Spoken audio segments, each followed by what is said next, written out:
Hi, and welcome to Musicians Hangout with your hosts, Crash Fistfight from Hated Noise and Fatal Butterfly, and Maxine Maxwell from the Maxwells. Yeah.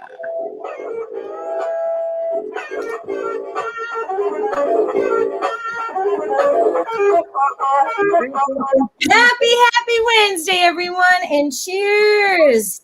Yeah, cheers coffee. Happy March. Cheers. That's like so. Yeah.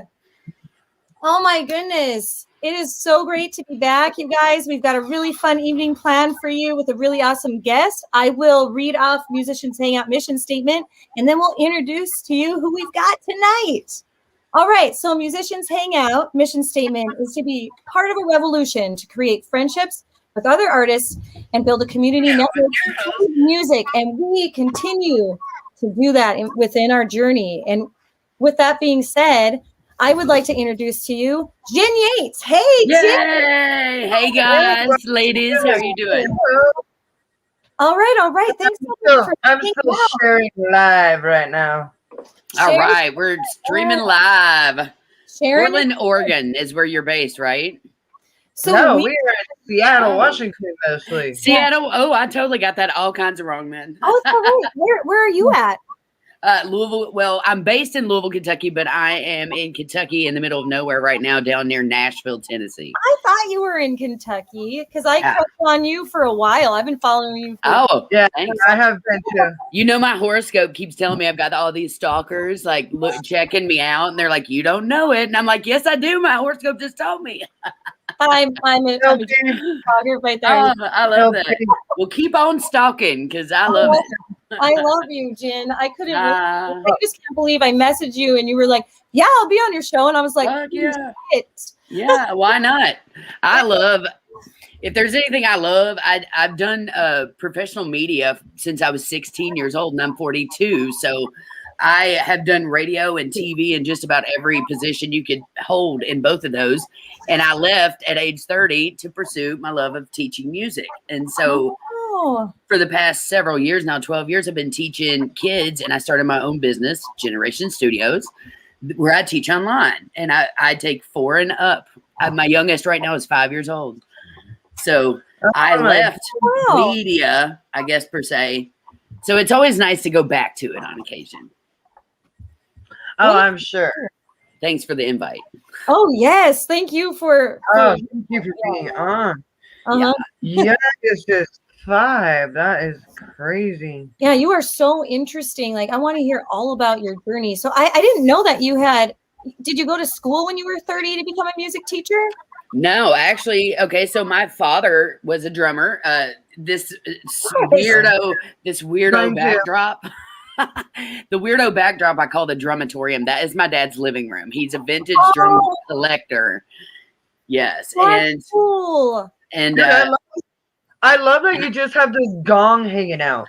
Oh, by the way, that is a 3,000-year-old gong that hung in the Shaolin Buddhist monk temples in Indonesia. It is huge, like 5 foot tall. Oh my God, I would totally have that like as my backdrop behind my drums. It'd just be like, oh yeah, bitch. Yeah. What? Well, when I teach, this is my backdrop. Yeah, so basically my dad was a drummer. He put me on a drum set when I was 2 years old. I was birthed behind a kid. I've been playing ever since, and he's been blown away at some of the stuff when I come home and I'm like, look, Dad, I'm on a book of women drummers with Sheila E. and all this cool stuff. He's just like blown away. And he's like, man, all I did was give you the sticks when you were a kid. And, you know, but he kind of mentored me, showed me. I remember him showing me like my 5-stroke roll when I was a kid, and I didn't understand, but I did end up going to school and studying. And I was always way more of the creative. I would just sit behind a drum set and try to play and make it sound good. My dad's famous quote is, a great musician can take a shitty piece of equipment and make it sound great. And it's true. So he was like, if you can just sit in this room right here and sit behind that kit by yourself and make it sound good. That is true as long as the equipment cooperates. Well, true, as long as it doesn't fall apart. Because sometimes, like, I have been behind some kits where you go to smash on the kick drum or the kick pedal, and Yeah. it just won't go down all the way. Yes. And you Yeah. have to like almost Or it double gets stuck. twist it. Yeah. Or, Yeah. something happens, the mallet falls out. I mean, that's Man, I've had some pretty good classics. The worst one being a female is getting your boob in between them hi-hats, That's that's not a fun one.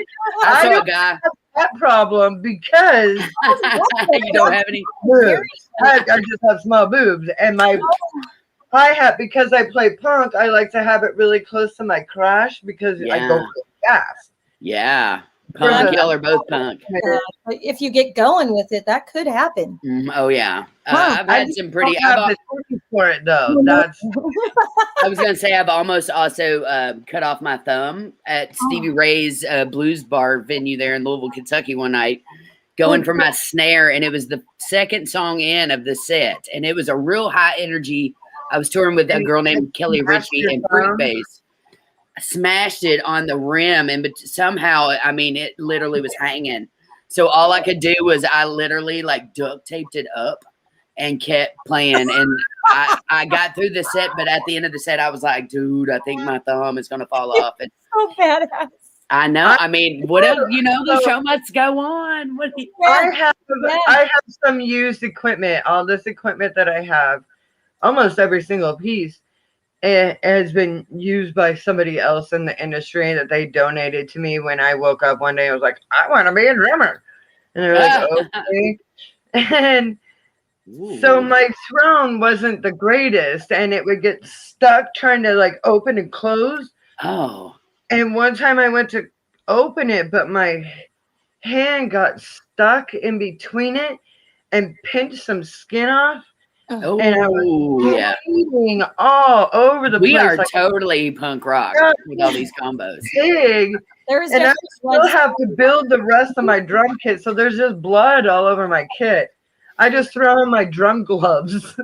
Yeah, gloves come handy. Yes, they do. I agree. I was going to tell you a little story about. I also have blood on some drum heads, and then I took them off, and then I got to meet Chris Adler of Lamb of God. My God! Yeah, and he autographed it, and he goes, "What's this?" And I went, "That's my blood." And he was like, "Hell yeah!" And I autographed it real big. I have it hanging. I have it. It's actually in the drumatorium. Oh, I have a whole collection of drum heads that I've had famous people that I've met sign, and it's been really cool.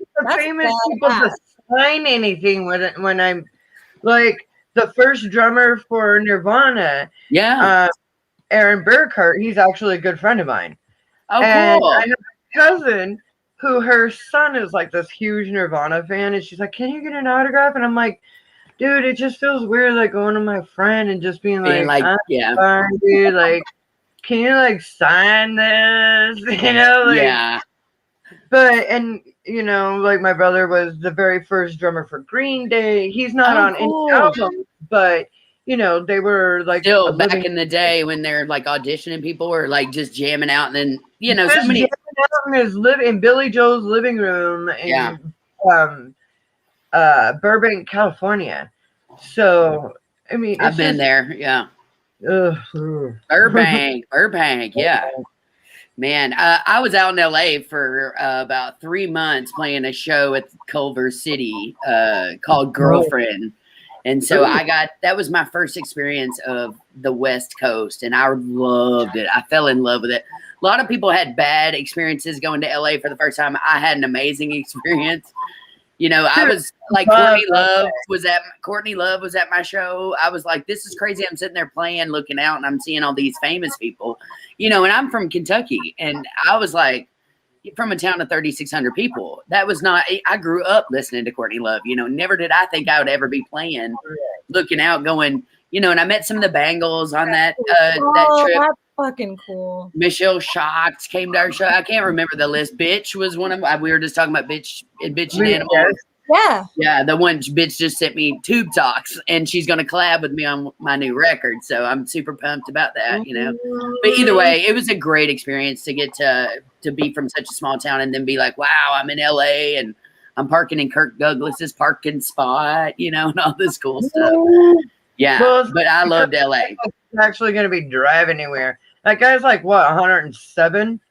I tell you what freaked me out is that I didn't know it in Kentucky. It's not allowed, but the motorcyclist out in California can drive in the middle of the cars lanes. Like, yeah. Oh yeah, that's huge. I mean, yeah, you can't do that in Kentucky. Traffic. So I almost wrecked the first 2 times that they pulled up next to me flying, doing like 100 and something down the road. I was like, holy shit, you know, it was wild. But yeah, I had a good time. Oh. No, I love LA. I used to live in the Inland Empire, which is, I lived in Rancho Cucamonga. Oh, which I love because that, number one, that's just a fun place to say. Yeah, yeah, hell yeah! I'd be like, I live in Cucamonga. I love that word. Yeah, great word. But it was always warm there. It was always sunny. Like it rained like 7 days, non-consecutive, the whole year and a half I lived down in California.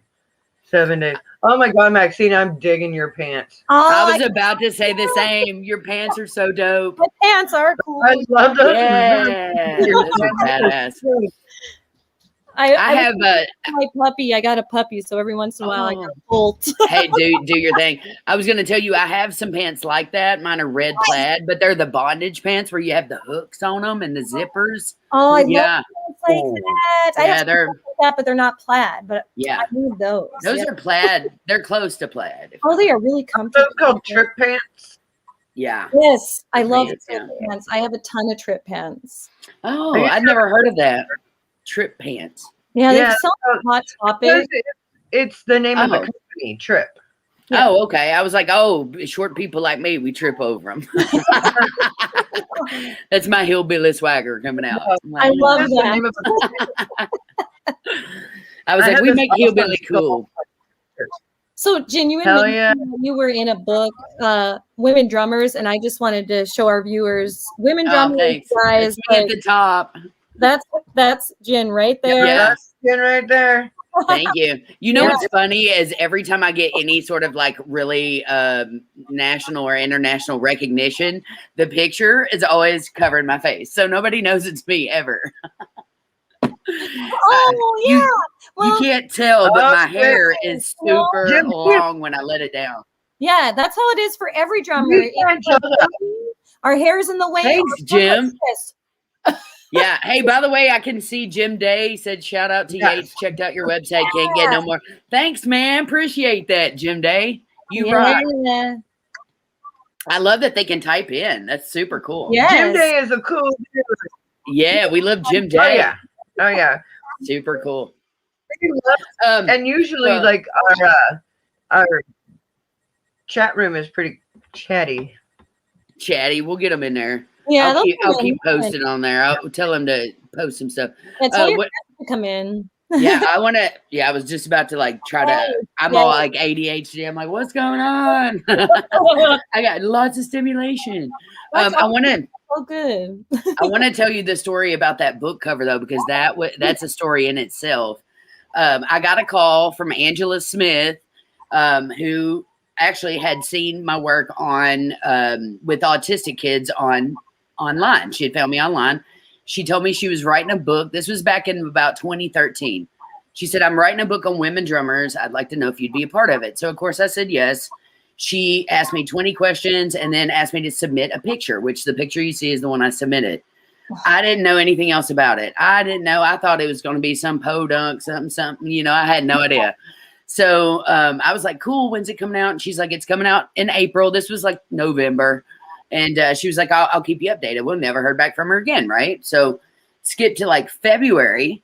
I see Cindy Blackman Santana, the drummer of Lenny Kravitz, married to Santana, post on her Facebook that she's in a book and it's coming out in April. And I was like, on women drummers. And I was like, that's weird. Wonder if it happened. It couldn't be the same book. No way it could be the same book.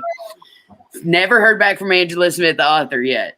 So then I'm sitting in my house one morning. I'm getting up to drink my coffee and I log into my Facebook on my laptop and I follow Sheila E., who is my hero.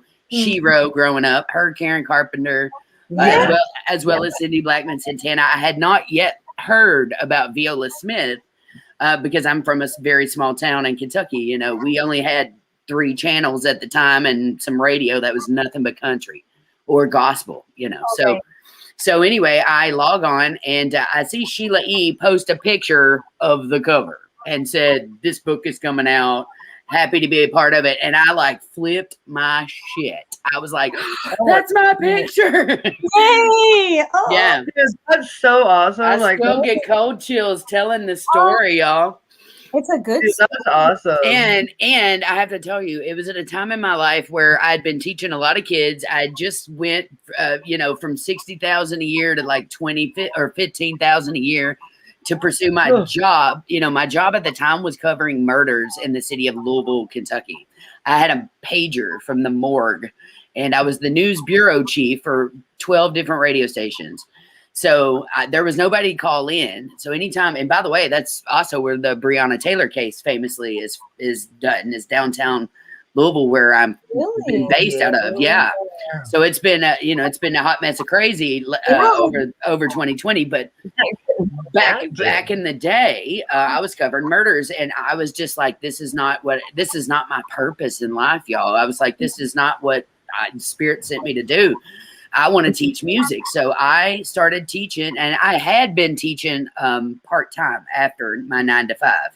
And in fact, it wasn't 9 to 5. It was 2 a.m. to 10 a.m. in the morning. It was like way early, crazy shits.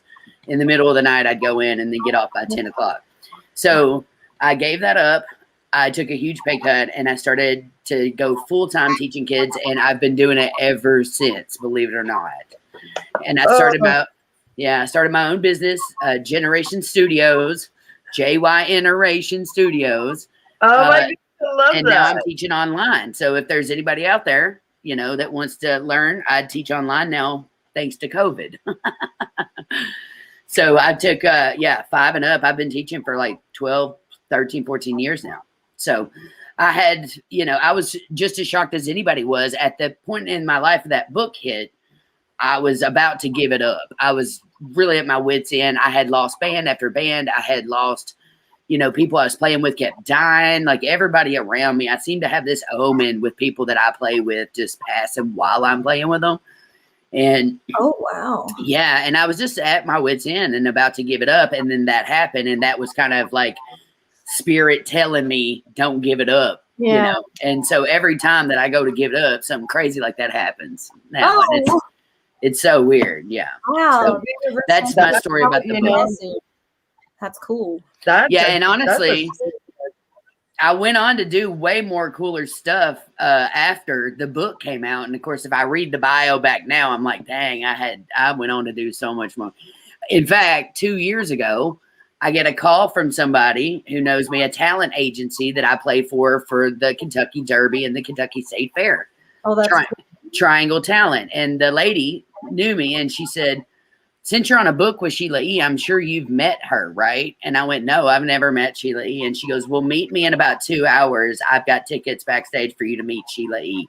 And she said, and bring your book. I got goosebumps. Oh my God. Yeah. So I go, talking about this ties into your story about the autographs. I go down, and she puts me last so I can have the most time with her. And there was a major articulation issue between, or what's the word? There was just a language barrier between, she's thick, like, accented, and I'm real gravelly country. And I was trying to explain to her that this was me on the book with her. And I was really excited to meet her. And she autographed it right over top of my face, Sheila E. And I was like, works for me, honey, whatever works. But she was amazing. And then I got to sit front row at her concert. And wow, talk about an experience. That was pretty amazing. One more thing, and then we'll shut up about the book. No, please keep going. Okay. All right. So we're just hanging out. You get to talk. Cool. I love it. Well, just shut me up if you want to. No. Thank you. Yeah. So the book is written technically about a lady named Viola Smith. She died last year. She was 108. And she was like the original female drummer pioneer. She drummed for Frank Sinatra. She had her own orchestra at the time that we were in war. The Croquettes. If you haven't seen her drum, go on YouTube and look up Viola Smith and the Croquettes and watch those. They're amazing. Anyway, she was one of the only female drummers on that cover that I hadn't met yet. There's only one other one, that's Cindy Blackman Santana.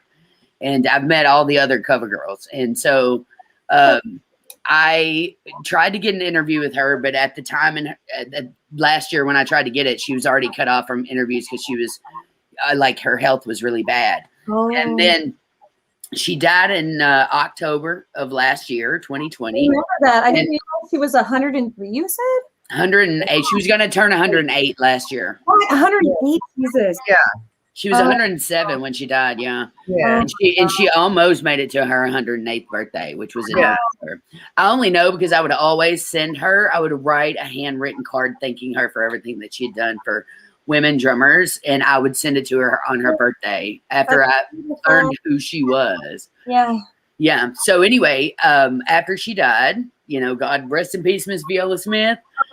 She was really doing it in like the 30s and 40s and 50s. I mean, way before, you know, women's rights and all this other stuff.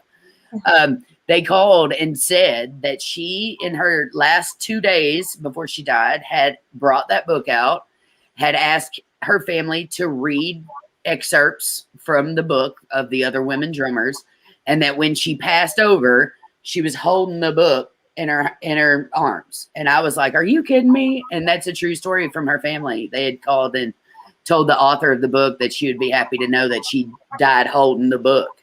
And I was like, ooh, I got cold chills again. I don't know if you could tell, but I feel like that's her coming through. When they told me that, I felt like, I don't know if you've ever had a holy experience, but I felt like cold chills just from the bottoms of my feet to the tops of my hands and out through my crown chakra. You know what I'm saying? It was just like, what do you mean I'm in this book with Sheila E. and now this lady who it's written about is dying with it in her arms? You know, it was just the oldest powerful thing. The former oldest female. The main Shiro, right? Or the Hep girl, they called her back then. The fucking woman. Yeah, I was just blown away. I was still blown away. Like, she was drumming in Boomer time. She was born in freaking, yeah. Can you imagine what they probably told her, you know? And she looked really feminine, so thank goodness she did, because I've taken a lot of heat for that in my day. Pretty good for a girl. Yeah, pretty good for a girl. That's right. Oh my God, I hate that. I just want to punch him in the face so bad. I was like, whatever. Well, you know what? I kind of get a pass. I get a pass at that, and here's why. And I hate it too, because I have been told that in person. But everybody that sees me drumming in my videos thinks that I'm a guy, especially when my hair's up. My hair's not down. I'll post those in the guy drummer forums, and I kid you not, every single time they're like, "Man, you're really good, brother," or "You're really good, sir," or "You're really good, man." A lot, and then I'll say I am a girl drummer, and they'll be like, "Oh, my bad, I had no idea." And so I confuse them, I think. So I get a pass at it, I feel like, because you know what I mean? Yeah, but your name is Jen. Like, my name outside of Crash Fist Fight is Tony. Right. And some people just don't recognize the I instead of the Y. Right. And so they're always like, yeah, bro, that's cool, bro. And I'm like, yeah. Well, I get stirred. My voice has always been deep. And my first experience with gender confusion or sexuality confusion or whatever, you know, was on the school bus when I was like first grade. The guy I looked like a little boy. I had my hair cut short. I hadn't developed anything. And I remember the bus driver going, "What's your name, son?" And I'd say Jen. And then he'd look at me real odd, like, And he never said anything again. I remember that very vividly. And then almost daily in my normal I haven't been doing much since my spinal cord injury, which we'll get to. Yeah. But in my normal daily activity, my voice, I get sirred all the time. I never get ma'amed. I get sirred. In a drive-through, it's sir. On the phone, it's always sir. And I never correct them because I really don't care. I kind of consider myself non-binary anyway. I float that line, you know, very well. I've always been a tomboy from the country. So I just, you know, never really questioned it. And I was gay on top of that. So I was like, whatever, call me Butch, whatever I call myself Jen Yates. That's my pronouns, Jen Yates. And you can call me whatever you want, you know. So I feel like I get a pass on the drummer girl thing because of that. I tend to confuse people because there's so many pronouns out today. and it's a little confusing. I'm I old. agree. I'm 47 years old. Like I'm 42. almost 50. And I'm just like, I don't want to disrespect anybody. Like, I don't give two shits if you're gay. Right. I'm same. Like, I'm same. Yeah. Pan, like, I don't really give two crap. Two shits, right? Like, Yes. if you are a nice person, fuck yeah. Well, and I always say the same thing. I mean, just because you're gay doesn't make you a great person. And just because you're white or black doesn't make you a great person. Just because you're cop doesn't make you a great person. You know, I look at the person by their heart, you know. And Exactly. But I kind of, I take a little bit of heat. I've been dropping singles, and everything I write in my solo stuff is based on a true story, as most writers should write, you know, in music. But I've just put out last year a song called LGBTQIA plus Alphabet Soup, and I talk about the letters and how dumb they are and how my pronouns are Jen Yates, and I make fun of all of it. Like, who invented the letters? Isn't the Q the same as the G? What's the plus mean? You know, and I just kind of make fun of everything. And I went to the country, and we got a big old tractor, and I put a big old gay rainbow flag over top of it. Yes, I'll post it for you all. And I'm basically at the end, I'm saying, how can you say that it's all inclusive when you're leaving out all the other letters, right? So I'm kind of like putting this really wacky spin on all of it, and I'm saying things that are true, like I fucking love that so much. Yeah, and I'm like, tease for you, you know, you ain't got a bathroom in 26 states, and I've kissed all the L's and don't remember your name, and like, you know, bees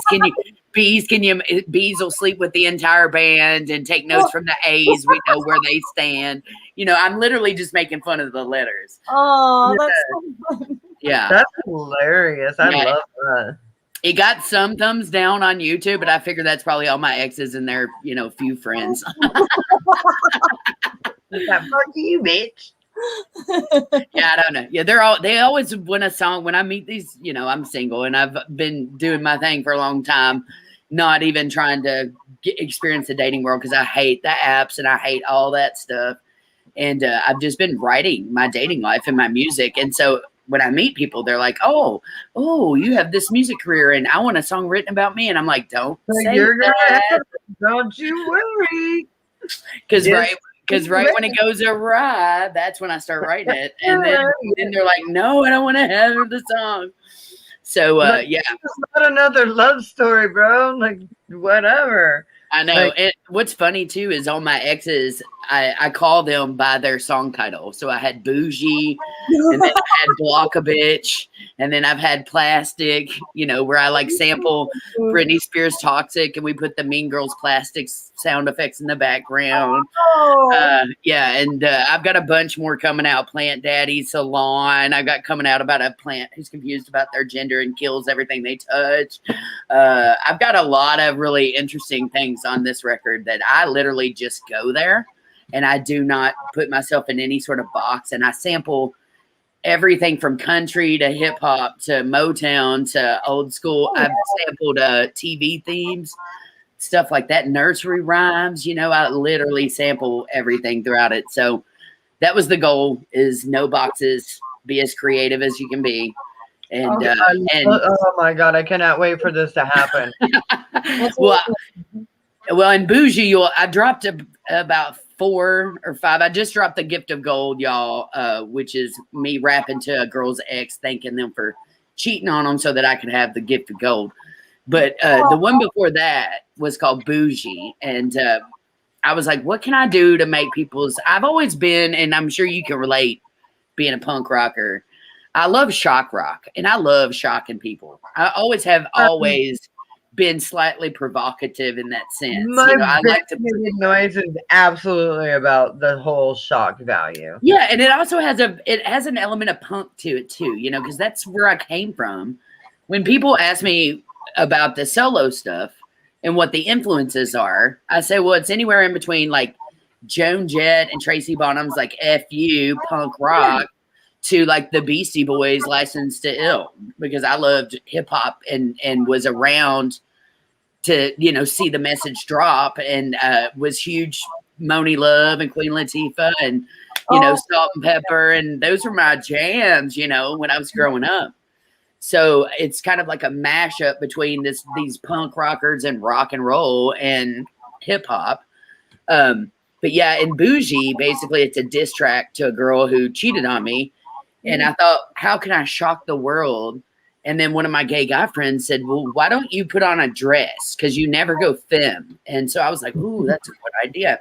So I got dolled up. I'm in a mini skirt with thigh-high boots. I could not walk, girls. That picture of you. You have the hooker boots on?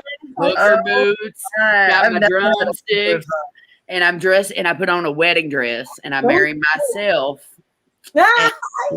And I play my own bougie female in the video, as well as my own masculine female in the video too. Because so I'm still love that. And you'll see LGBTQAI plus in the beginning. I'm in a straight jacket, and I kill myself off, and I'm kind of poking fun at the transgendered. They're all my friends, but at the same time, I can poke fun at you because I got a little bit of that in me too. And I'm like, I was like, please allow me to introduce myself. Jen Yates is dead. She does not exist. Rest in peace. And now I want to be called this. Boom. And then I'm something else. So I kind of like push those buttons a lot. You know what I mean? I like that. But at the same time, like, you're supporting because, I mean. Of course I am. Because I am that, And you're part of the community. I've been to prides, and so no, I get that too. Like, except in my case, I get to have my cake and eat it too. So hey, you're one of the bees. Yes, I am a bee. So, I get the word. I call them by the letter, right? I call them by the letter. I like that. Yeah, no, I am a bee. I'm like, I can be a little bit of the L, a little bit of the T. I can be a little bit of the I sometimes, and the A's sometimes. I'm kind of like, I border a little bit of it all, Yeah, but I feel like making the sex X on your driver's license is almost just taking it a little too far. Right. Well, I was going to say I do take a little heat for some of my opinions. One is I played, Michigan Women's Music Festival. I played a lot of these women's music festivals for a long time, and I was a big supporter of women's rights and women's rights movements and, supporting.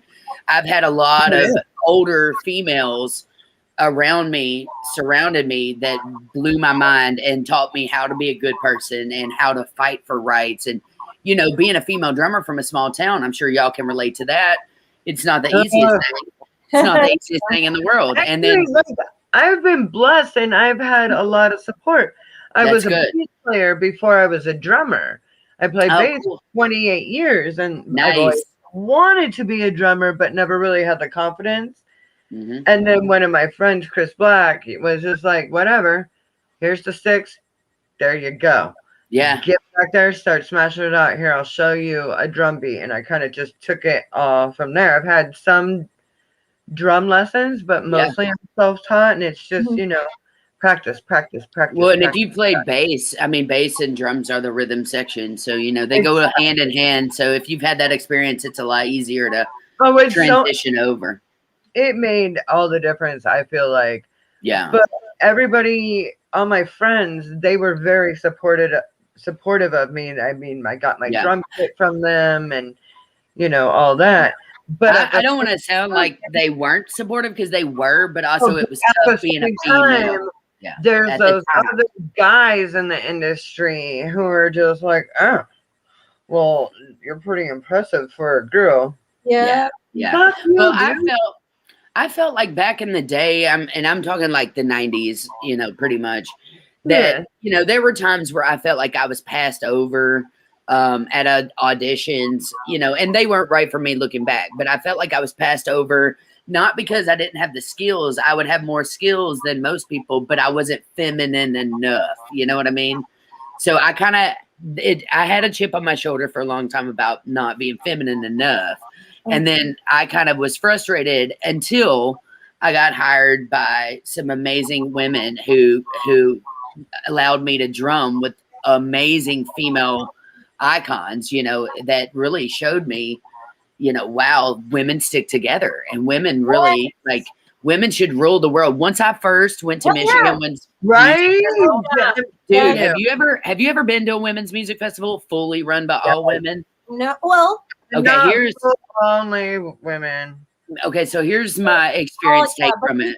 Female drummer showcases together where all the bands have female drummers because we're both super cool. City. So, we try to surround ourselves with our sisters and yeah, we do stick together. We link arms. We walk up that mountain together because it is hard to be a woman. Well,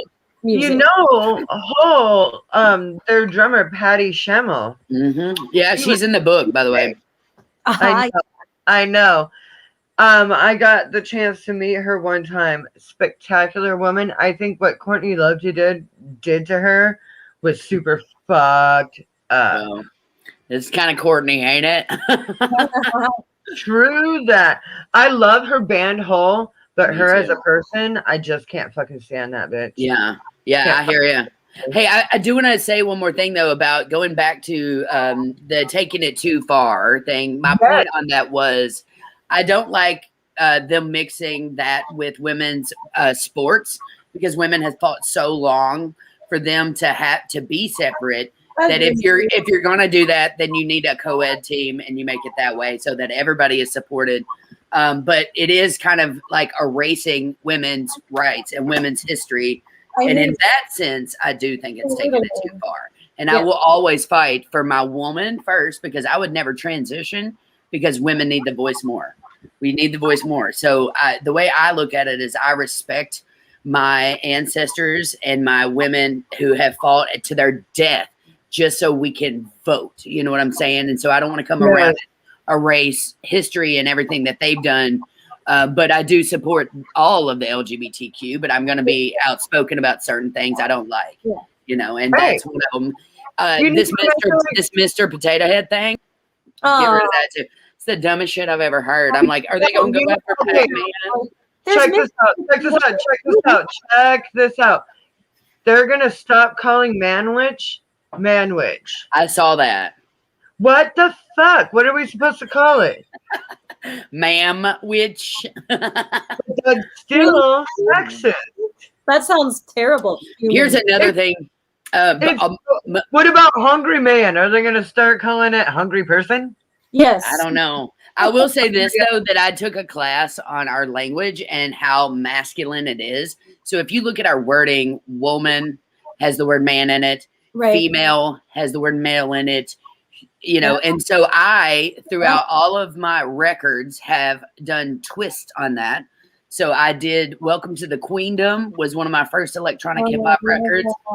It's not kingdom, it's a queendom.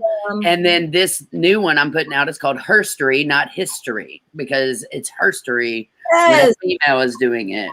So I like to do spins on the word. And if you are around any true feminist, they will spell woman with a Y because they don't want that MAN in there to be associated. Now, I love my guys. I've always been best friends with my boys, but, let my girls have something. Let the girl have one for a minute. I do believe that women are the divine feminine. I believe in the divine feminine. And, without your mama, you couldn't be here. So you need to respect the ladies. And that's how I will always feel because I've been around some amazing women who brought me up, So, yeah, that kind of ties into that whole thing. At the same time, I've called a woman a bitch before. I'm like, some of them are. I call a spade, Right. Yeah, but I will always, female power. I'm always kind of that little feminist in me, and it's only from my experience. But the first time I went to an all women's female run festival, this is the one thing that stood out to me that made me think women should rule the world. And at the time I went, I was not in this thought of, women are the divine or anything like that. So I go, it's 10,000 women. And I go, and of course I'm in the artist section, so it's all divided off. But I went out, one day when I wasn't playing, and there was a $20 bill laying on the ground, and it had a note on it that said, if you drop this $20 bill, please pick it up and take it. And it put it on a rock. And that $20 bill stayed there all week. And I was blown away because You would never see that at a Bonnaroo or a Burning Man or a Lollapalooza. That $20 would be gone. Their porta potty, they porta janes, they called them, which I loved. Not porta johns, porta janes, right? They smelled like roses every day. They cooked 3 meals a day for you. They had vegan, they had gluten-free, they had it all covered. They had a nursing station. They had a station for your kids, for childcare. They had everything thought of. And it was the most amazing run thing I had ever seen. And from that moment on, I was like, women should rule the world. They really should. Like, men have had their chance. Let women try this thing out once. You know? I love you, Jen. Yeah. And Jim Day has a shout out to you. I respect the ladies. You can't be here without both men and women with a Y. Yeah. I'm a big fan of the Y, if you couldn't tell. I got 2 of them. We actually spell it with a Y and an X. Oh, I love that. MXN. I noticed that. Yeah. Yes. We are gender fluid. We are. Yes. So I like that. We don't care who the hell you are. Yep. By the way, I also love the word gender. With us. You can JY in it. Yay. Yes. I like that. Gender, yeah. I'm always looking for a brand of my name. Somebody came up with Genspiration, which I love. And then my Beverly McClellan, who died, you know, and I was touring with her. She was on The Voice season 1. She named me the Generator. She said I generate good energy. But it's JY Generator. And then now, since I've had my surgery, they call me the Rebuilt Generator, which I love. And then, of course, you can spin gender bender. You know, I love a take on my name in some weird way. Kevin says, I'm cool with women running things. He is. Yeah, why wouldn't you want to be, man? I mean, come on. You be taken care of. Trust me, you be taken care of. The Y factor. He said the Y factor. Love you guys. These are some awesome guys. It is about the Y factor, man. Like, why are you guys questioning it? That's what I don't understand. Right. Hey, so another thing I want to talk about is that we can relate to is the injury. You know, I'm just coming out of a spinal cord injury that was pretty major to my career, and you're gonna get to see me come from that recovery back to drumming. You should totally make a documentary about that. I wish you would have said book. You know, you need your own book, Jen. I'm working on it. So my goal with Herstory is not to just release the album, but to release the autobiography Herstory too. Because I've been writing through all of these experiences. So it's taken me, I'm already like 3 years into this thing. And I'm gonna take my time because I really want to do it right and put it out there. And that's my next goal in life, is a book and my solo record. But yeah, I've had some crazy experiences, y'all. I mean, if you can't even tell, it's just been magical the whole way. And, you know, and there's been a lot of down moments. I was telling y'all earlier, you know, if all the good stuff that happens, there's always consequences. We have to pay dues. Right. I agree. These good things that have happened to us. Right. And I do feel they've mostly been magical, you know, and I do feel like with every down thing that I've gone through in life that something amazing comes after it. So I do feel like now that I'm on the other side of this spinal cord injury, something amazing is coming, because man, I've had my heart broke for the past 4 years, and I'm like, I'm so ready to be over this. And then this happened, you know, and I got, for people that don't know that are tuning in, I got punched in the head 3 times, and I took a fall, and the way that I fell, my C5, 6, and 7 cut into my spinal cord. And I was 5% away from being fully paralyzed. They called me an almost Christopher Reeves. And by the way, this left side, it would not move. My whole left side wouldn't move after surgery. So I couldn't walk. I was in a walker, and my hand is still like doing weird stuff. For a drummer, that's a big deal. And I've been drumming for 39 years of my life. So, you know, I'm working on getting it back, and it's getting better every day. I can finally walk now. The surgeon has okayed me to drum again. So I'm on the other side of it, and with some therapy, I'm hoping that I will be back. I feel like drumming is going to be a great physical therapy for you. Physical therapy, occupational therapy, because you have to go from one side to another to do fills. Yep. Right. And you have to work your fingers, you have to Yep. work your arms and your legs, you have to hold that core nice and tight. Right. I know. Yeah. Reach for those symbols. Mhm. Like, and Yeah, repetitive stuff, you're gonna build those, isometric muscles again. You Yeah. might have that drummer's hip come back though. Gah. Well, I tell you what, the surgeon did. He was shocked that I was a professional drummer when I went into him, and he was like, "Girl, you're almost fully paralyzed, and you've been doing drumming for 2 years."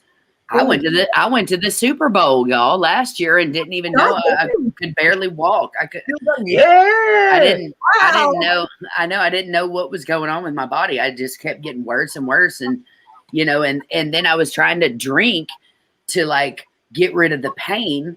But that wasn't working because it was nerve pain, and I wasn't understanding until I finally got the diagnosis from the surgeon that what was going on with my body, and that since my spinal cord was literally almost cut in half, there was no spinal fluid going from my brain to my body and back and forth. So how did you not have like a lot of oxygen. I didn't have headaches until after surgery. After I've had headaches, probably because they relieved it, and you're actually getting CNS fluid. Yeah, they said that it would be like what was the word they used? They used the overstimulation now because it's like I had none, and then boom, I've got so much now that I can. You probably are getting like migraines all the time because you have flooding of CNS fluid, which is just hyperstimulates. Right. Hyperstimulation. That's what they said. Yeah. Yeah. So now like my smell is better than ever. My memory is back. I was starting to, I couldn't remember anything before surgery, and they credit that to, the no spinal fluid stuff, but my memory's back. My taste is back better than ever. I have a hard time remembering how some of our songs start. And all of them start different, and like, I don't know. I'm still having a hard time after almost a year.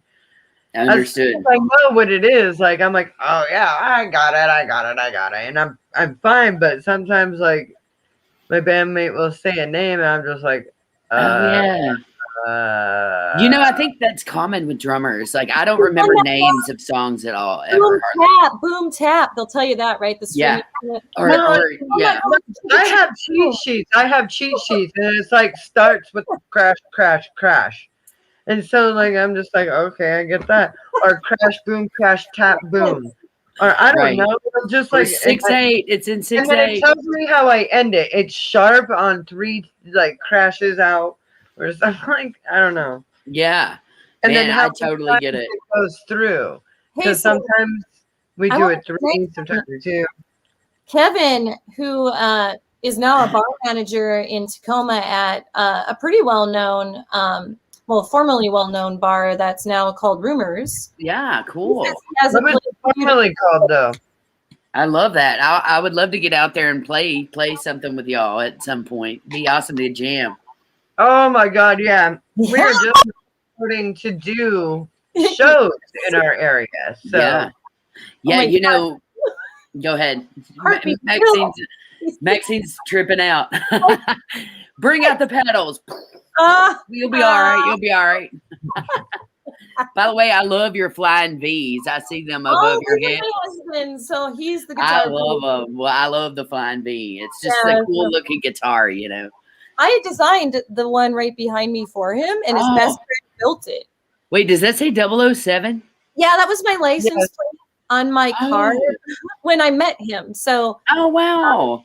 My dad personalized my license plate. It was GRL, so girl, 007, so girl license to kill.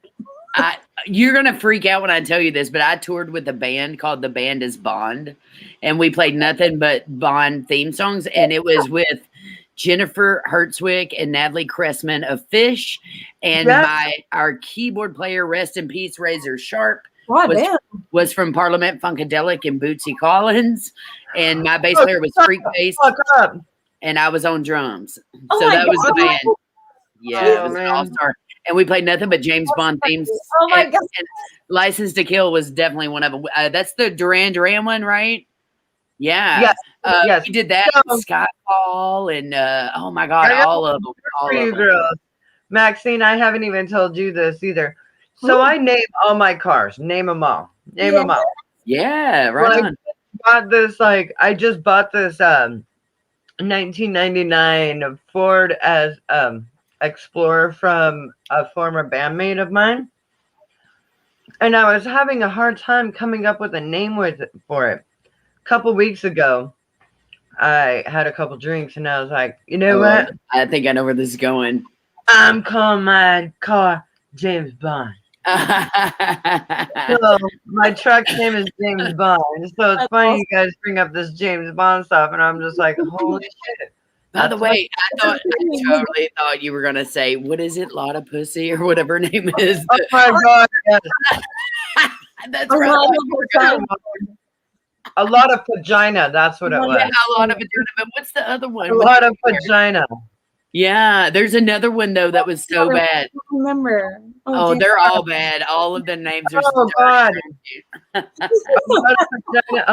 And like something Mrs. Spitz, she was Mrs. Swallows, but her maiden name is Spitz. Oh yeah.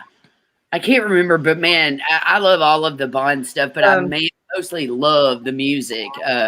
From Russia with Love, that was a real cool one because I had to play like timpani and snare at the same time. It was really weird. Oh yeah. Yeah. There's a lot of real interesting, and we did the Bond theme song, but we mostly did it like jam band style because it was like a jam band collaboration, you know. We played the Brooklyn Bowl though together, and we toured Philadelphia, like through Philly and Pittsburgh and all up through there, and we did Cincinnati because that's where they were based out of. It was a fun road trip for sure. What would be? Yeah. If you don't know who Freakbass is, look him up. I toured with him for a long time. It's FREEKBASS. Oh yeah. Jim Day says hump a lot. Ivana hump a lot. Ivana humped a lot. That's right. Yeah. I thought you were gonna hump a lot. I thought you were gonna say you named your car one of the girls from James Bond. No, my car's like more of a dude. Okay. So it's more James Bond. I can't even remember. Women. Oh wait, I have three. I have 3 girl cars and 1 male. Nice.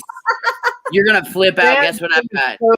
So I collect cars. Yes, I do too. I collect VWs and I have a Camaro. You're okay. So you're gonna flip. I've got a '73 Volkswagen camper bus. Yes!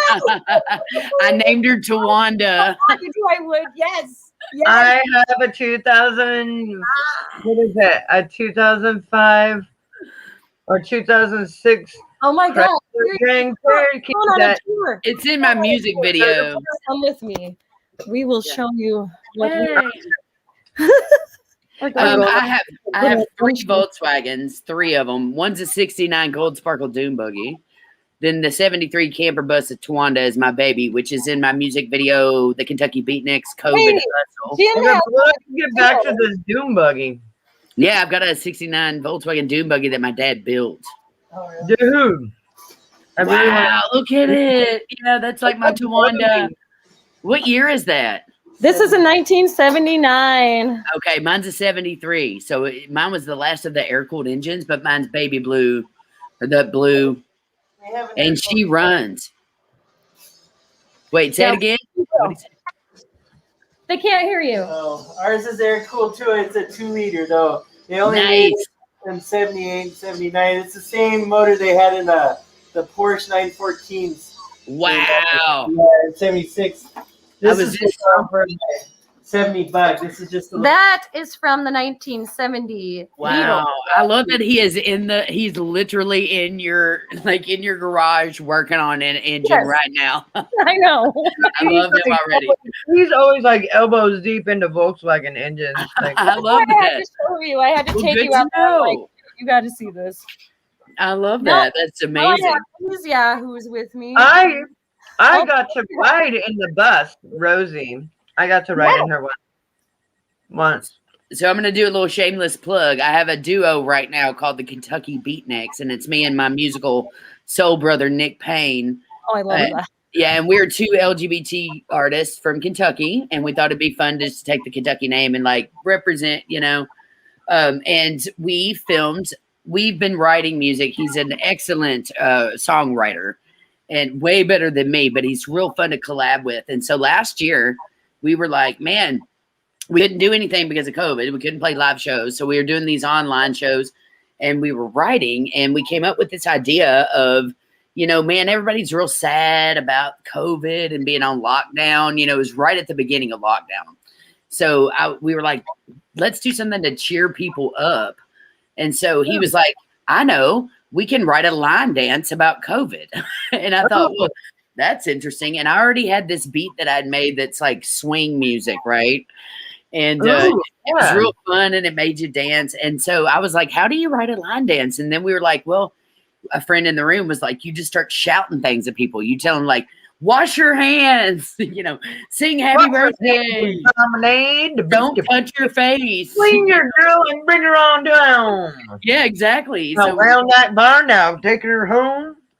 Yeehaw. So we basically wrote a line dance about what to do or what not to do while you're in lockdown for COVID. Not touching your face, you know, wear your mask every day, vitamin C, you know, and all this stuff. So we took Tawanda and we filmed the music video inside of the camper bus. And we put Dolly Parton stand up in there, and we've got a toy piano, a kid piano, and we've got streamers and rainbows, and Elvis is in there somewhere. And I don't know, it's just so if you watch the video, you'll laugh your ass off because that my camper bus makes it. Yeah, and I give her a shout out at the end. I said, featuring my 1973 Volkswagen camper bus Tawanda. And everybody that watches it always goes, is that Dolly Parton in the background? Yes. Yep. Yes, it is. She hangs out with us all the time. Like she just lives down the street in Smoky Mountains. Well, Dolly Parton would hang out. Come on. Of course you would. Yeah. Of course you would. Dolly Parton is God. I would really hang out with Dolly Parton, whatever. Me too. So I grew up a huge Dolly Parton fan, of course, being, you know, I've got family down in Tennessee too. And love her Smoky Mountain music, man. Me too, dude. Old hillbilly style, like that's my jam right there. I don't know, banjo shit. Yeah. You know, I think hillbilly is like banjos. Hillbilly's like the new cool. Redneck is not cool, but hillbilly like is. Redneck, man. I don't like redneck. Hillbilly is good. Redneck. Yeah. So when I was like 13 when I was 13 for Christmas, my dad bought me a Dolly Parton stand-up. And so I've had her stand up ever since I was 13. I'm 42 now. So this is how long I've been carrying this thing around. She's been in, if you notice in my drum videos, she'll always be in the background somewhere. And so in my music videos, we've started putting her in the background somewhere. And it does look Where's Dolly? Yeah. Yeah, so anyway, I do have Dolly in there. Dude, that's so pimp. I fucking love those so much. Yeah, I know. Dolly is my jam. I'm a big fan. Jim is right. Hillbilly's got the shine. Fuck yeah, we do. That's right. That's right. Hi, B. Corn mash made. Cheers. So I love these Starbucks cups. You don't know what I got in it. And with this Musicians Hangout wants to say that we are dedicated to music, not to underage drinking. Yes, correct. I do love that song. Because we don't condone underage drinking. But, you know, we're old. We can drink. We got the license to do it. Exactly. We can let our hair down and have a good time. Yeah. We wear skinny inside parts. Mine's not a side part now. But. You can't see mine because it's all hologrammed out, but I got my sideburns. I got a new haircut yesterday, and they told me I get my undercuts done, and he told me that all the new young kids are putting the slash through their hair like it's a scar. So he did that on mine, and then he come down and he put me some slashes in my eyebrows, but you can't tell with this filter. All you gotta do for that, for a real one, is just go and pierce your eyebrow. Yeah, I got one. I got that. Yeah, then take that. Yeah. I drew it in, but I got that line. My belly button, oh man, I've had it pierced like 8 or 9 times already. Yeah. Like the last time I had it pierced, it was fine. And then I had a damn hernia and I had to go in for a hernia surgery. And they were like, hey, sorry, we got to cut this out. And I was like, and I just haven't went to go get it. I do it too myself. Like I'll just like jam a needle through it and have, a piercing to go through it. But man, I've got this one still. Like my nose is pierced. I took mine out when we started wearing all the masks. I took it out because it was bugging me under that stupid mask. God, I just wear the stud, and it gets like so irritating that when I'm drumming, like I'll go to scratch it and it falls on my snare, and you hit your snare, and it just kind of. Then you've lost it. And you're just like. But I have my industrials on both sides done. Oh, those are this cool. side is all the way. I have my tongue, my lip place. I got snake bites. I had my labret done for a long time, and then I took that out too. I'm a teacher, so I don't wear my piercings. I wear my nose ring when I teach, but eyebrow and labret went. When I. You know what? You can still poke a. You can still poke a stud through that. Yeah, I can still get that. I can't get my eyebrow in. It grew shut, but is that due to like restrictions for school? I think they would let me because they let me show my tattoos, but it was more of a personal preference. One, I'm a ceramic teacher, so a lot of dust and clay gets in those areas too, and it's just annoying. And then another one is, it's one thing to show tattoos to me, and then it's another to have like piercings all over your face. Wow. I didn't want to put the boundaries too far. Here's the thing. With my facial piercings, I feel weird without them. Yeah. Like, I feel like something's missing, like my face isn't full. Yeah, when I started to do that, I felt naked, if that makes sense. Like my face felt naked. Tongue feels like without my piercing in my tongue, it just feels naked, like too light or something. Something's going on. I have to have my piercings because I feel naked without them. I don't realize that they're there, but it's not like I have like big bulging spikes coming out of my face. It's just obnoxious. Not like I mean, I would totally do that for a show or something, but that's what I say. I'll do it for a show, probably nothing else. Another reason I took my labret out is because it was eroding my gums. So I gave that up too because it was really low and it was hitting my gum line. Yeah. That's mine kind of embed a little bit into my gums. Yeah. I had them for like 20 years or something. Like I don't think I could give them up now. Well, we were probably that original group that actually had all the piercings. Yes. You know what I'm saying? Like all of us are like 80s kids, I was right? a body piercer, so when I went to college, that's what I did. I worked several jobs, but one of them was working in a tattoo shop as a body piercer, and I really enjoyed it. So I'm still stuck on. Wait, you're a clay teacher? You said? Yes, like ghost clay pot. Yes, yes. So I teach high school art, and the main classes that I teach are ceramics. I do have an advanced class that does all mediums, so I teach painting and drawing, multimedia, etc.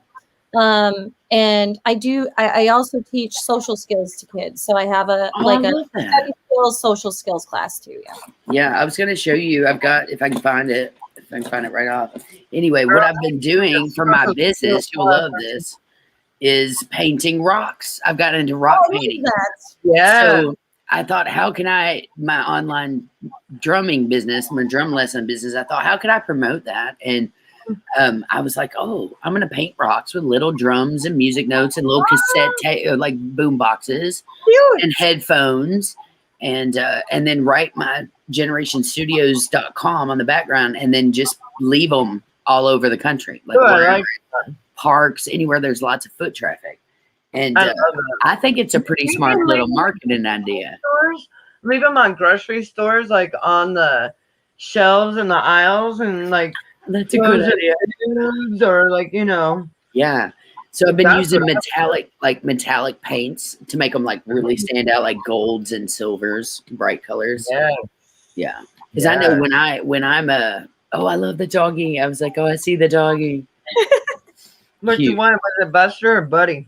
Yeah, Buster's up here now. I have two. I have a big pitty. Here he is. Buddy. Oh, There's hi. the Both puppy. of them. That's Buster. Look at his butt. Of course. I've got my dog Scoobs here, but he's not in the room with me. Here's Buddy. Oh, there's my buddy. How are you doing, Bubba? I love it. Ooh, Auntie Quest is gonna scoot you. There's Buster. You're gonna love Auntie Crash. She's coming next month. Uh-oh. Yes, you get to 3 meet. more weeks. He's almost 4 months, so he's still a youngin. Yeah, he's a pups. Yeah. Yes. So, So anyway, about the rock thing, I thought, what a genius idea. Because every time I found a rock that was painted really cool, I would grab it and take it with me. Yes. And then I have seen some with websites on it, and I always go and Google it. So I'm always like, it's a great way. I'll just pass it out to my friends who are going to Ireland for the weekend, or cool. Yes. Chicago or New Zealand, and just leave them over there, leave them in different places. Yes. That's awesome. I So love be on the lookout. I like your idea of the grocery store. That's pretty smart. Like where the bread is. Yes. Or you like if you go to PetSmart, leave one there. Yeah. Go That's smart. Yeah. Go get new tires, just leave them like on a tire somewhere. Yeah. Or tattoo shops, places that rockers would hang out with, somebody who would give their kids or themselves drum lessons. Oh, do you have music stores locally? You could leave them there. We do. Yeah. Yes. Yeah. I'm putting them all out of business though. I ain't gonna lie. Oh, I'm totally joking. No, all of our little mom and pop stores are going out because of COVID, Yeah, I know. It's They sad. can't hang with the Guitar Center and stuff like that. Oh, Here's my problem with Guitar Center. Every I got a lot. time you go back to the drum section, is there a drum tech back there that you can talk to? Fuck not you. no. Jim don't work till fucking Tuesday at 4 p.m. Oh, I always get a guitar who wants to tune At it. like Friday before the damn show. And then what do you got to do? You're waiting for somebody to show up in the drum section. Nobody shows up. So you have to go out to the desk and be like, hey, I need somebody in the drum section. So what do? They send some retard from fucking guitars back there in drum. And you're just like, do you know anything about drums? No. Mm-hmm. Well, Okay. And another thing is like, I need to know if this is the correct head, as this one I'm bringing in, because Evans have changed the logo since the time that I have bought new heads. So, like, is this the same one? Because I need it to be the same one because I like this sound, and I need drum gloves. Oh, I don't know where those are. Do you know where they're at? No. If I fucking knew where they were at, I would point them to you. Right. I would have asked for the drum tech in the first place. The drum tech. Right. Exactly. Well, and too, I've had the issue where I'm out playing on like a Saturday night and you bust a bunch of drum heads and you can't go just get one anywhere. They're closed on the weekend. So what good is the music store open on, if it ain't open on the weekends when we're all playing on the weekend? Well, I couldn't get them here. I'd have to order online. Yeah, we have to do a lot of that too. Yeah. Yeah. There is one place in Seattle called Trading Musicians that I love. You go upstairs and there's always a drum dude up there. Always. And the entire upstairs is nothing but like drumland. And they have all these kits set up and I'm just like, ooh, I'm gonna play them. Oh, you got some sticks? Where's the six? Let's get some sticks. Let's go. Yeah, there's like, ooh, over there, like hitting all the cymbals. Ooh, I like this one. I like that one. Like, oh my God, I get retarded when I go to Trading Musician, but at least they have some dude up there that knows what the hell he's talking about. And I can ask him questions and get his opinion. And he knows he knows his shit. And if he thinks that one product that I like may not be the best product for me, he'll tell me like, ooh, you should try this one. Yeah. Well, I worked at a drum shop for a long time, but I was mostly a teacher. I really wasn't in sales, but I really loved working at the drum shop. It just got to where I was like, I'm going to do this. I'm going to go out on my own business. And, they were taking like 40% of every student I had, and I had 40 kids a week. So if you do the math, that's how much money I was paying in rent for a drum studio. So fucked up. Yeah. So my accountant said to me, you need to go out on your own, up your prices, pocket the 40%. And then I'm going to start going to the client and charging them for proximity. And boom, the rest was history. I started with like 20 kids a week. And then COVID, I thought for sure was going to kill my business. And then everybody was like, well, we'll just switch to online e-learning. And I thought, well, that's great. I'd tried Zoom lessons before. So it worked. And I've been able to work all through COVID as well as through my injury. So 2 weeks after my injury, I was back working. Damn. Our friend Nearing, she is the drummer for Lust for Glory. Awesome. Thanks for tuning in. Yes, I love you. She says, I remember being on, she says but she meant tour. I have it down here. Tour. Yeah. A couple years ago in California, we had to run to Guitar Center because our sticks broke at the end of a show. They surprisingly found one that's open 24 hours. That's crazy. I've never heard of a 24 one. How do you not have like an extra pair of sticks though? Hey, we're about to hit 1 1 1 1 1. Look at I only have my sticks. We did it. I'm a big fan of numerology and when numbers line up, and we just lined up all ones all the way across. Ooh, we did. Yeah, we did. And I went like this, 1 1. That's cool. Yeah, I forget where we went to out in LA. It was like SUR. Is that the place that, whatever it is, where we went to rent all of our equipment while we're there? But in Louisville, we've got one Guitar Center, but we have a lot of little mom and pops. I worked at a place called Mom's Music that's been there since the 70s. That was like the main drum shop. It's kind of like Fork's Closet in Nashville. She broke through to both pairs. You must have been playing our girl. Oh, playing metal. Yeah.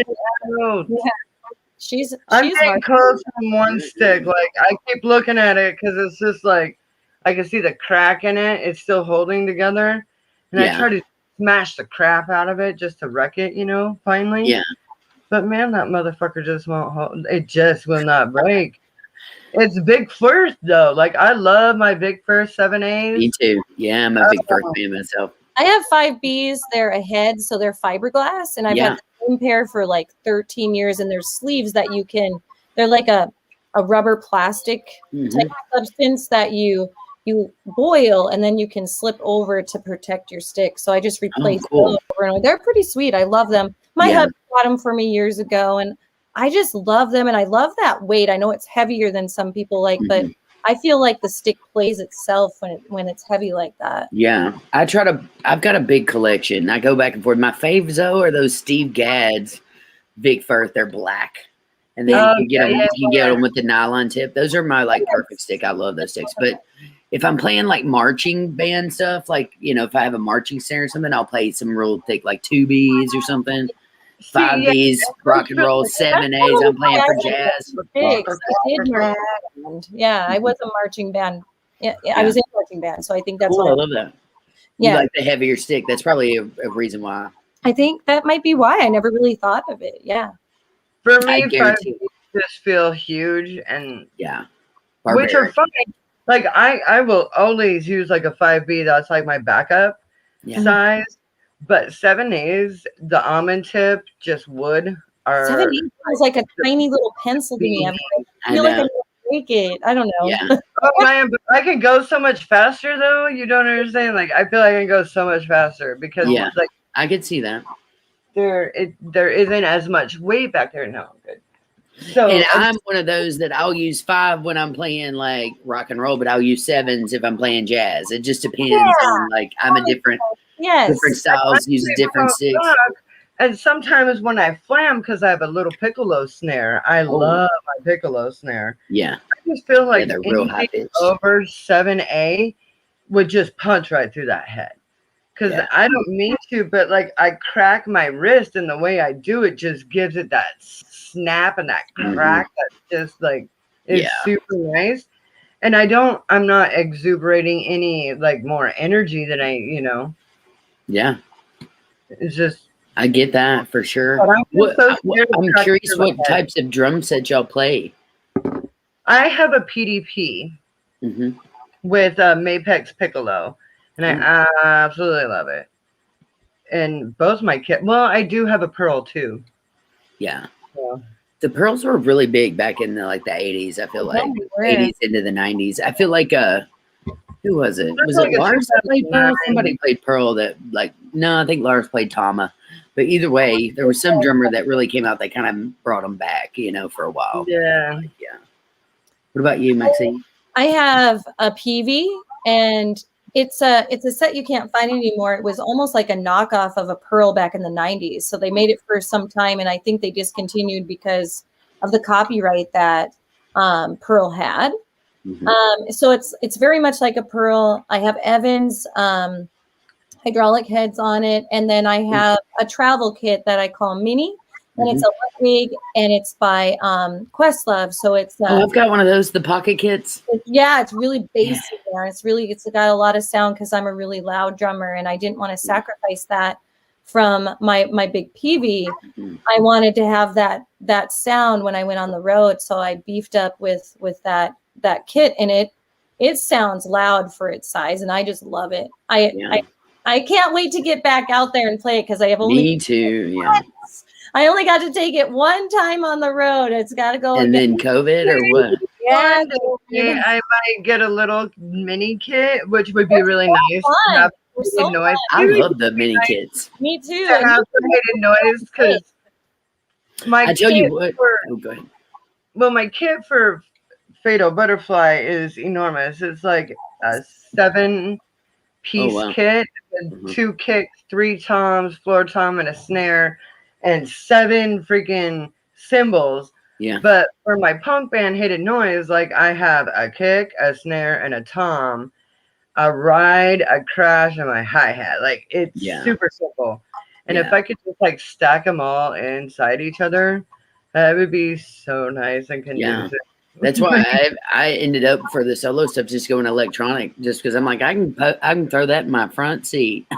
Yeah, it sounded like I tried one 20 years ago and I hated it, and I recently tried, in the past 5 years. Right. I was way more impressed than I was 20 years ago on the sets. They've really improved the sound. It's the feel that gets me though. Yeah, it doesn't feel the same, but they definitely have arthritis. So when you're smashing on those, rubber heads, sometimes the goes through your stick into your joints, and then my fingertips are numb for 6 months. Yeah. After a couple hours. They nowadays you can set them off sensitivities and all that stuff. But I'm gonna tell you, I'm lucky because my dad's got about 20 different drum sets and they're all vintage back there. Mostly Ludwig from the 50s, 60s, and 70s. Oh, yeah. But he collects Slingerland, Rogers, all that stuff. So this kit that you're seeing behind me, the Vistalite Ludwig kit. Yeah, that's the see-through one that Bonham made famous, and that's from the 70s. That's my second favorite kit. My main kit that I play with is, by the way, these are known to be some of the loudest drums that they made. They're acrylic glass, and they're when they first started making see-through drums in the 70s. The 70s drums I love because that's when they got real creative with their drums. They started to do different wraps and bowling ball looks and all kinds of weird see-through stuff, But I grew up playing on a 13-piece, 2 26-inch kicks. We had a drum room and it was just literally a 13-piece kit with cymbals everywhere like you're talking about. But now when I play, I usually play I've got a 70s Black Panther Ludwig kit that is a black patent leather wrap. And they're very famous and they're very rare. And I usually just play the little setup here, like the kick, snare, tom, floor tom, and then, 2 or 3 cymbals and then my hi-hat. But when I toured, I took that 26-inch kick drum out. It was loud. Oh, my God. I bet it was just But I tell you what, I've got a practice kit. That's the pocket kit that you're talking about. The kick is 12 inches, Yeah. And it mic'd up, that baby will sound louder than any of my 26-inch kicks. Yeah, I've got a 16 It's crazy. and it will sound like a 26-inch. It sounds like a cannon, those things. Yeah, and their snares are so little, like your piccolos that you're talking about. They're such a Questlove loves a real high pitch, it's real like small snare, and I love it. I have the power toms, the deep, big power toms. Yeah. So that between the deepness of the power toms and the crack of that piccolo, like I really love the way my drum kit sounds. And I know a lot of it has to do with the tuning and everything, but man, it just booms so nice. Like these drums right there, if you notice, I mean, I'm just putting an iPhone in a room in my videos, and that sound coming off is those drums, and they just sound amazing. Oh, they do sound good. And I have to say, you know, the iPhone's compression is sounding a lot better for musicians with older generations of iPhones there are. Yeah. I just upgraded for Christmas. I got the new 12 or whatever it is. So I'm rolling right now. I went from a 5 to 12. Woo! That's like we upgraded. The future. Yeah, but the sound is way better. I know. It is. Sure. Yeah. I my iPhone 6 though. When I record with my iPhone 6, it sounds amazing. I caught that, Maxine. Yeah, I was like, wow. Yeah, so I was also going to tell you though, since I'm, you know, I was born in the 70s, so all throughout the 80s, I was a huge fan. I was already playing drums, so I was a huge fan of like Phil Collins, all the electronic drums. I had the Octagon Roland like Simmons kits, you know, when I was a kid. And I've always been a geek. I still have the Yamaha DTX series today, and I'll play the acoustic kit. Oh, I learned on a Yamaha. Yeah. But I like a hybrid kit because I like some hand claps every now and then. I like to do my samples and do my hip hop stuff over top of it. I'll usually take a couple pads and put it around my acoustic kit, like you're seeing here. I'll just put a couple pads, and then have my drum brain off to my side, and then program it with sounds that I want. And the Kentucky Beatniks group the duo that I'm in right now, we're real creative. We'll play the tracks and we'll do weird things with electronics, and sometimes I'll be the front and he'll be the, you know, or whatever. We're just real creative, but it requires a lot more electronics than most of all the other projects I've done. Do you have an 808? It's got 808s on it. Yeah. It literally has about every drum. In fact, it's got a USB, and I've got an IT degree, so I'm kind of a computer geek. Oh, but, like you're asking me stuff, and I'm just like, dude, but I don't even know, bro. Like, I don't know if you can do green screen behind. I think so. Yeah, like, well, you kind of can. I know how to do it. No, you can see through my. Do whatever. I think it's really cool shit. I know. I mean, hey, whatever works. We decided to just go with it. But no, so that particular drum brain, it's got a USB import on it, so I can get any like 808 or 909, although those were already programmed. But literally any drum machine from the 80s till current, I can get the sounds and then import them and then trigger it on the pad. So okay. See, it would be so nice to just be like playing along and you just have that boom. That 808. Oh, dude, I love to play that thing. I love an 808.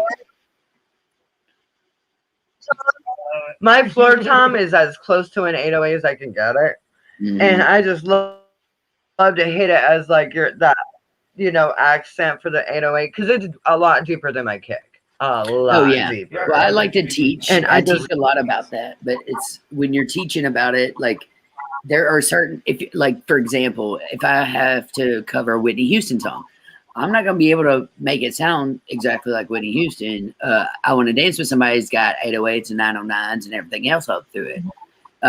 There's that little cowbelly choom, choom, choom sound all throughout it that you cannot replicate those sounds without having those electronic drums. So what I do is I'll go research what drum machine was used on Whitney Houston's track, and they'll say like the 909, like Prince used the 909s, Michael Jackson, the Beastie Boys, you know, Madonna. If you're trying to play anything from the 80s, you're probably going to have to research and get those sounds unless you want to do your own creative spin. If you want to do it exactly the same, it's not going to sound exactly the same until you have those sounds. So I always teach about, that's why I like the hybrid kits, because I can have my actual real fill kit, but I can also program those sounds if I need them, you know. See, and I'm the best of both worlds. I have this bass amp that has tone print. And what tone print is like, I can literally download anybody's amp sound on the planet. Yes. And program it into my bass amp and have those same sounds come out through there. So it's pretty crazy. But yeah, and they're doing the same. They're doing the same with production now too. Like as a producer, you know, I can get an 808 and then go back and record drums and then say, okay, every kick drum that I have, sound replacement 808 all the way through it. Now I don't usually like to cheat like that, but it's so easy these days. It's like saves so much time. You know, I get why they do it. Oh yeah. And for some of us home recorder mixers, like we figured out how to get it done. You know, we know where to click it in and post it. Oh yes. Here, let's put that up right here. Oh yeah. So yeah, I wanted to remember to do that. Those of you. Yeah. So this is. I'll explain it. Tuning Yates that have like a big. Yes, please do. Yeah, so basically, after I sustained my injury, my best friends wanted to know how to help, and I said, you know, maybe help with the bills that I'm going to be getting. So basically, they made me a GoFundMe, and all of those proceeds will go to my medical expenses. And then I've promised that if there's anything left over after all those expenses, I will gladly donate that off to like. You know, I know a real good company there. We've got Girls Rock Louisville that helps give women and kids music lessons, stuff like that. Kids, the environment, pets, those are my passionate things. So I've promised I will donate those off if there's any left. But people can keep donating. I'm trying to at least hit my goal. And we're almost halfway there. So we're doing good. I saw that. You are getting, you know, at least halfway there. And it's for a very good cause. So please, guys. Check out her GoFundMe and help her out. Yes, thank you. Where'd your co-pilot go? Well, sometimes we gotta bounce when things for babies or roommates or husbands. Yeah, I was trying to figure out. But I also want to drop the other link that you sent me earlier, so you can find Yates music at this link as well on and by the way, I'll throw in, I forgot to send you the links, but if you go to Jen Yates at Bandcamp, I've done so many projects over the years, and I even thought about one I just recorded on a record last year in Asheville, North Carolina, by these ladies called the Troubadours of Divine Bliss, and it's probably one of the best love records that I've ever done. Very like folky. But the producer had produced the Carolina Chocolate Drops and the Avett Brothers. So we went to this beautiful church and recorded that record. So I do work with a lot of other artists, but I'm doing my solo stuff under Jen Yates. I also just put out most of the Hillbilly Swagger stuff. Yeah. Hillbilly Swagger, if you look that up, that was my project where I produced like 27 tracks with Beverly McClellan. She toured with B.B. King. Had sung with Cyndi Lauper, you know, Christina Aguilera. Well, she was on The Voice season 1 when they were trying it out. She got all the way to the end.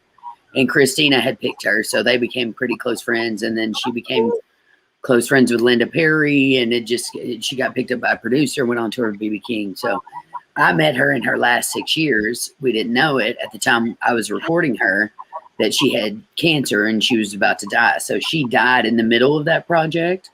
So I took a couple of years. That was in 2018, and I sustained my injury 2 weeks before she died. So, So I didn't pay attention to my body because I was dealing with my friend's funeral, and then I had to do a live celebration the following year. And then right after that, my bass player of 12 years got killed in a car wreck.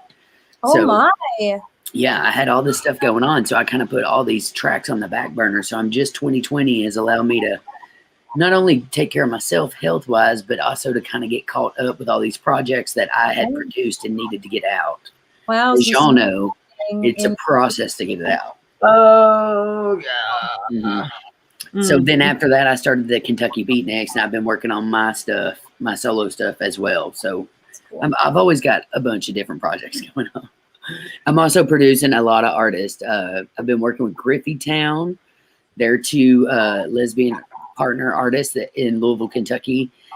Joan Osborne, if you know who she is. One of them is her sister, Rebecca, and then her partner, Katie Renee. And they have a beautiful, like, folky Appalachian duo. So I've been producing them. My buddy Warren Ray, I'm about to produce a bunch of his solo stuff. I've been asked to drum on a ton of things. You know, I get asked to drum on more stuff than I can even deal with. But I also went down to Franklin, Kentucky last year and did recording with a girl named Lori Jo Bridges for an Americana record. And I found myself sleeping in Dolly Parton's private bunk where they had recorded Fancy. So listen, I want to tell you this story because this is pretty funny too. I get a call from a friend. She likes my drumming. We've got mutual friends. They had given my name. And she wanted to know if I would record on some of her stuff. So she sent it to me, and I really liked it. She was a really great songwriter, and she had some connection to Third Man Records, which is Jack White's, record label down in Nashville. So I don't know where this is going to go, but sure, I'll go down and record. And she offered to pay me. So I take off to Tennessee, and I thought I was going to, somebody's basement to record some tracks. Well, I show up to this multi-million-dollar studio, and all these little young boys run out and they're like, "Hey, we're here to unload your drums." And I'm like, "Oh, okay." I was like, "You had roadies?" No, the place I pulled up to did. They ran out to get my stuff. So I walk in and I look up on the wall and I see all these gold records. And the first one I saw was Taylor Swift. And then I saw Fancy with Reba. I saw Faith Hill, Alison Krauss, Neil Diamond, Dolly. I was like, "Where am I?" I was like, "Are these all recorded here?" And they're like, "Oh yeah, this studio, Dark Horse Studios, has sold over 100 million, so many records, and we've had all these #1 hits." That was the country studio I was in. On the other side of the property was the rock and roll studio. And of course, the Foo Fighters, Rush, Alice in Chains. I mean, the list was crazy. Metallica. Yes. Recorded there. Paramore. That was one of their main studios. Is there Franklin, Tennessee? Either way, long story short. So I'm like huge Dolly Parton fan. I'm like, wow, this is super cool, right? So I'm spending the night there, and I'm in the basement, and I go down after we get introduced and get set up and everything, and I turn the light on, and they're showing me to my room, and I walk down this hallway of nothing but Dolly Parton gold records, and I was like, where am I?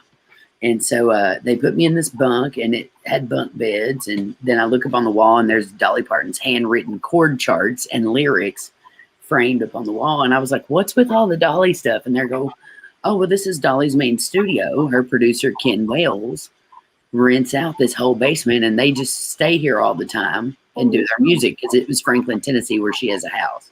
And I was like, what? This is crazy. Wow. So I went to Diana Ross's Limousine once. No shit. That's sweet. It was champagne colored. It was awesome. I saw her in concert last year, by the way. It's one of the last concerts I saw. You went to a concert last year? Wow. I went to the Super Bowl last year and saw J-Lo and Shakira on a stripper pole. I swear to God. I'm the only one that likes disco. Like, I feel like a disco thing, and I'm just like, yeah, disco. Like Bee Gees. Oh yeah, they're my jam. Diana Ross was on tour last year. She toured the Kentucky Palace about 2 days ago last year because it was on my memories. Me going, and I was like, oh, and I'm so jealous. I didn't get to meet her. I was just in her limo. Yeah. So, but I still felt like that was, pretty awesome. Speaking of which, Mary Wilson of the Supremes died not too long ago. I know. That was so heartbreaking. So heartbreaking. Yeah. Rest in peace, Mary Wilson. And since you are a hip hop fan. Yeah. So back in 2016, I played the Tacoma Dome. I was Dr. Dre's son, Curtis Young's bass player. Oh, cool. And we got to play with Too Short, Busta Rhymes, E40, the Young Hump, Fabulous Cocaine, Far Side.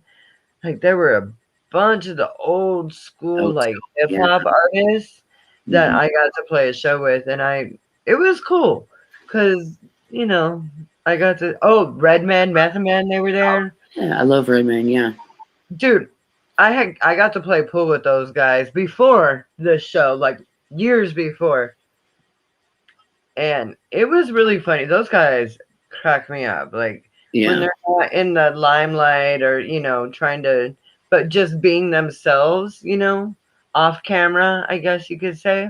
Yeah, they are hilarious, a little kinky and a little nasty, but hilarious. They were trying to get me to play strip pool.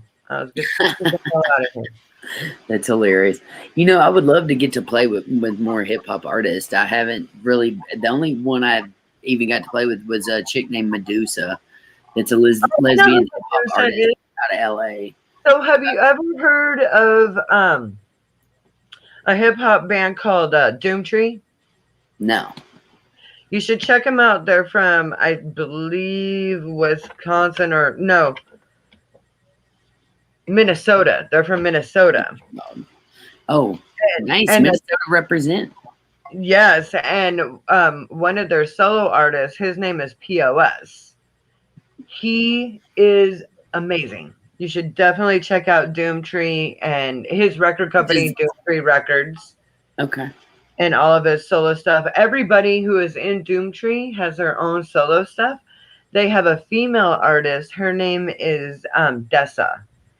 She is hot and just amazing. I wish they would do like a voice, but for hip hop female and male artists. I think that'd be real cool. You should hip hop with all your projects. Yeah, right. I was like, because I love, I take a lot of heat for like poking fun. I've told you about poking fun at things in my music, but if you look at foundation, I love that you do that. I just call it like I see it. That's so punk rock. But if you go back to like original hip hop and the rap battles and stuff like that, like if you watch the 8 Mile, it's a great example of it. That they're always hashing on each other. Yeah, it was always dissing on each other. Like, how many disses can I throw at you live, and then you throw at me live, and then we shake hands and call it a day and walk off. Yeah, it's like the best your mama show, kind of. Yeah. So when I do it, I kind of take I take a little cue from that, and just the way I look at my solo stuff is therapeutic. It's therapy for me, because if I'm like, I was saying this the other day and it didn't really dawn on me until I read what I'd said, but Bougie, the song, I wrote out of heartbreak, and I was really sad when I wrote that track. But then I did this really silly, stupid video that everybody seemed to really like. And now when I watch it back, I don't feel that heartbreak anymore. I laugh at myself. I think it's funny. So that's the power of music, is that I wrote it out of pure heartbreak. And then I creatively put something out. And then as soon as I put it out, it's like, my heart's healed. Own it, and then I'm done with it. And the Beastie Boys, Fight for Your Right to Party. Yeah, I love that track. Hilarious. But like all of that came from fucking truth. Like, I'm sure his mom came in, fucking nudie magazine, was like, hey. And like there's truth behind that. There's truth behind every song that people make, like 100%. And I love the story of Salt and Pepper. A lot of people didn't know it, but they were writing about, and they preceded TLC, and they paved the way for TLC. But at the same time, they were having the cops called on them for the clothing they were wearing when they were doing their music. And the cops would come in and shut them down. So they were writing about the way that they look and the way that they dressed and the way that they were getting, discriminated against. And if you go back and listen to it, it doesn't come across that way. But when you hear why they wrote it, then you're like, oh yeah, all right. Every song out there has been written about somebody else. That's the way I look at it. If you don't want to be written about, don't piss off an artist or don't date one. That's the whole thing. Like, yeah, there's only so many love songs out there. Like, look at Nirvana's about a girl. No, everybody thinks about Courtney. No, it's about a different girl that Kurt was involved with before when he was living in Olympia in the shitty little apartment above this barbershop. Yeah. So she wanted him to write a song about her, or a love song about them, and that's what she got. She got about a girl. I love to find out why songwriters write. That there was that show, that VH1 Storytellers years ago, that I love that show. Oh, I love that He show. did also write another song, and I don't remember the name of it, but it's on the Bleach album, and it's like, you make me nervous, or I'm so nervous, you make me sick. So Kurt Cobain was in love with this other girl from this band, and every time he saw her, because he loved her so much, she would make him physically nauseous to the point where he would have to go throw up, because I know a few people that do that to me too. he loved her so much, and she made him so nervous to be around her that he'd have to go throw up. And it's in a song. Yeah. So, well, artists, we're all like very touchy about certain things. oh, we're touchy feely. Yeah. You said touchy feely. Yeah. You just got to touchy feely the right spot. Yeah, I should say we're sensitive in many areas. And I was talking about this with Nick Payne too, is about getting anxiety before shows, and a lot of people have stage fright. Even Adele says she wants to throw up before she goes on live. Very famous people talk about that too, and I'm like, oh, good, Adele gets gassy too. Right.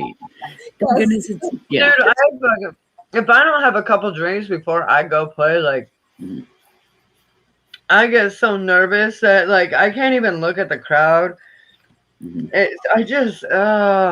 I don't like being on stage. I always feel like everybody's looking at me. Yeah, I like to hide behind them. Well, they are. Yeah, and it's because, You're the entertainment. And I'm on stage and why?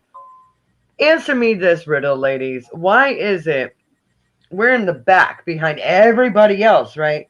Why is it every damn stage light is pointed directly at us? Oh, we need to see this stupid drummer face real lit up, so. Put me in the shadows. You don't want to see my face. Right. And it's 8 billion degrees per light. And they have all of them, all 92 stage lights just directly on you. I hate it so much. And then sweating. What do? They try to kill you with that goddamn smoke machine. What is that? None of us like a smoke machine. We're going to dehydrate you and give you a sunburn by these 92 lights, but no, we're going to suffocate you. Putting all the smoke in. Good luck with that. Yeah. Breathe. I've had a few. That's all you got to do. Yeah.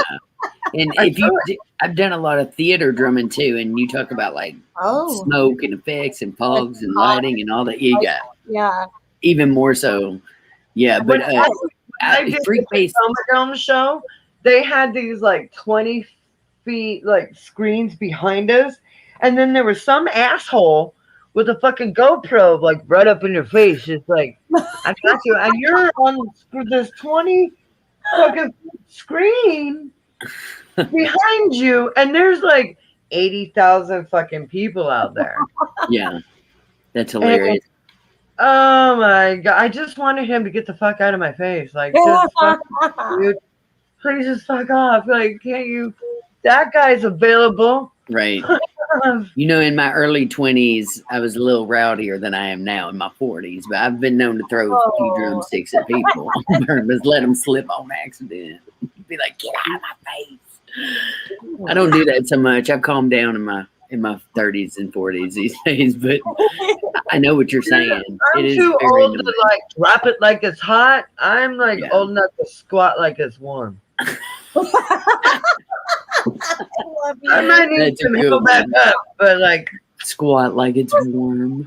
I can't drop it like it's hot. I can only squat like it's warm. That is great. too. That's what we do when we hike. Yeah. Go for that shit. Huge. I was like, after this injury, I can barely even squat. Oh, Oh my god, girl. do it, Just Jen. wait till you have to hump on your drums to shows. Oh, I don't want to do that. I'm not looking forward to it with my band Fatal Butterfly because I told you how I play that enormous double kick. Yeah.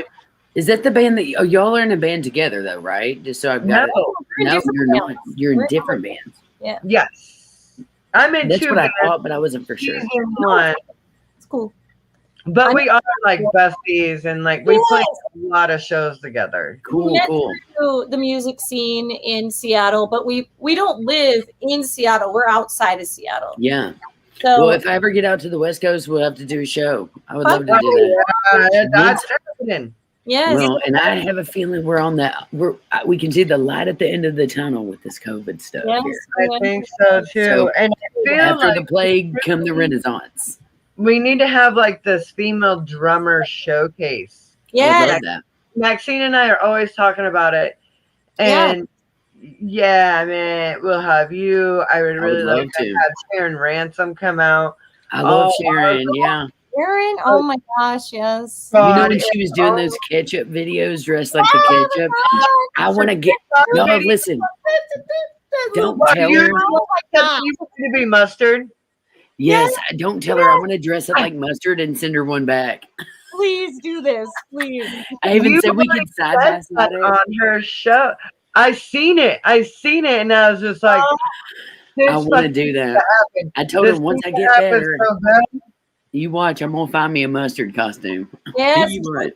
Oh my God, yes. I bet Wouldn't that it's be on. fun? You know what? Maybe look at ArchieMcPhee.com. Mm-hmm. There's have a costumes? shop in Seattle called Archie McPhee's, and they have heard of that that. fucking thing. They have like this like 96-ounce bottle of macaroni and cheese. And I mean, it's just Nobody needs that. no, but I mean it's empty. It's just this huge box of macaroni and cheese, and they have like a rubber chicken costume that you can wear that Oh my actually makes the rubber chicken sound. yes. She's on to she's on to something though with those costumes. I've had to play several times in costumes. I was a Native American mascot. I know that's a bad thing right now, but Oh my I had god! to- we were the like I had to who- play like Bill- Wipeout and Land of a Thousand Dances That with was that costume, and you back in couldn't see the 70s, eyes. So wasn't that big in the 70s to kind of dress up? Maybe. Yeah, it was. And this was when I was in high school, so this was like the 90s, the early 90s. But Yeah, it was big back then too. in those costumes, you can't quite see out the eye holes. So I'm like feeling where the drums are, not really knowing. And then I can't remember what else, but I also, when I worked for Warner Brothers, I was Michigan J Frog for a long time. Mascot. Several times. Awesome. No. Awesome. That goes on my list of strange things that you've done. I've had to play drums several times as Michigan J Frog. I actually had to run the Kentucky Derby in the mascot race as Michigan J Frog too, with shoes like this big, like clown shoes. Oh, Oh my god! Yeah, You got to but run. can't see out. You can't see out a lot of those heads. Dude, Are I like their eyes are I clear. can't fucking see. And you got little kids coming up wanting to hug you, and you're just trying to feel them. You know what I mean? Like, where I are don't- you, child? I might get inappropriate. I'm sorry, I can't see. There's no eye hole in here for me. And by the way, to go back to our conversation earlier about them getting called sir all the time, in those costumes, they always assume that you're a dude. Always. They're always like, hey, man, what's going on in there? Hey, sir, what you doing up in there? I'm like, I'm a girl. So yeah, so my lesson was when I took my children to Disneyland for the first time. My youngest daughter was like 6 months old. Like I was still nursing her. And we went to like Winnie the Pooh land or whatever. We did like the river Styx and stuff. And Tigger was there. And Tigger, I had to get a picture of my 2-year-old, 2.5-year-old daughter, my 6-month baby, and I. Because Bethany, my oldest daughter, that like Winnie the Pooh was her shit, and Tigger was a man, and like she just fucking loved Tigger. Well, Tigger had this weird thing for my 6-month baby and just kept like petting her, was like trying to hold her, doing all. Well, then Haley, my youngest daughter, the 6-month, puked on Tigger. And so, like, next thing I know, I hear this person just like, and pulled the Tigger paw, and there's just this baby vomit hanging up. And I was like, that's what you fucking get, bro.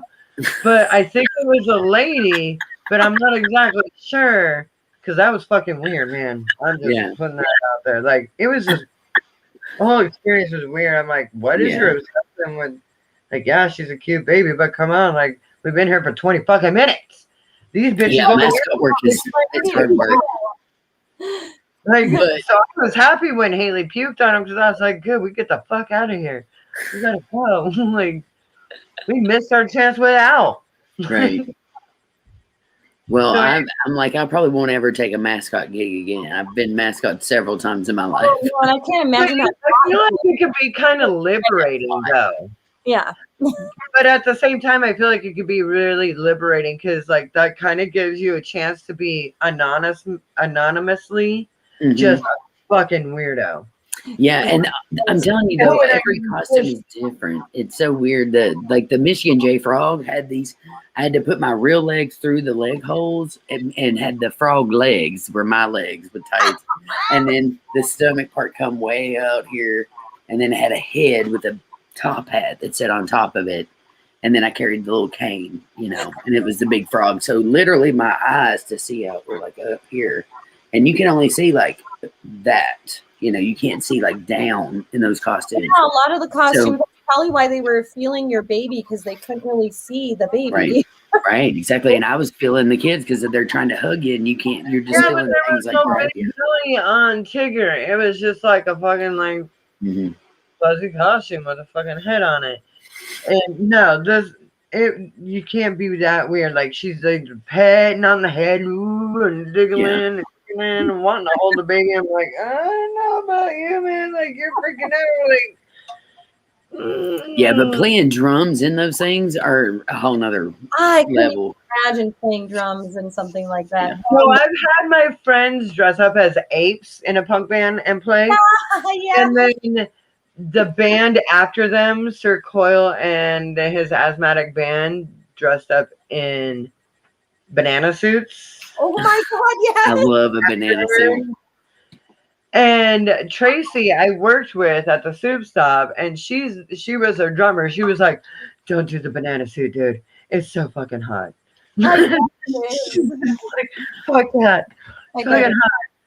And her banana is just like flopping around, you know, when she's drumming. It was awesome.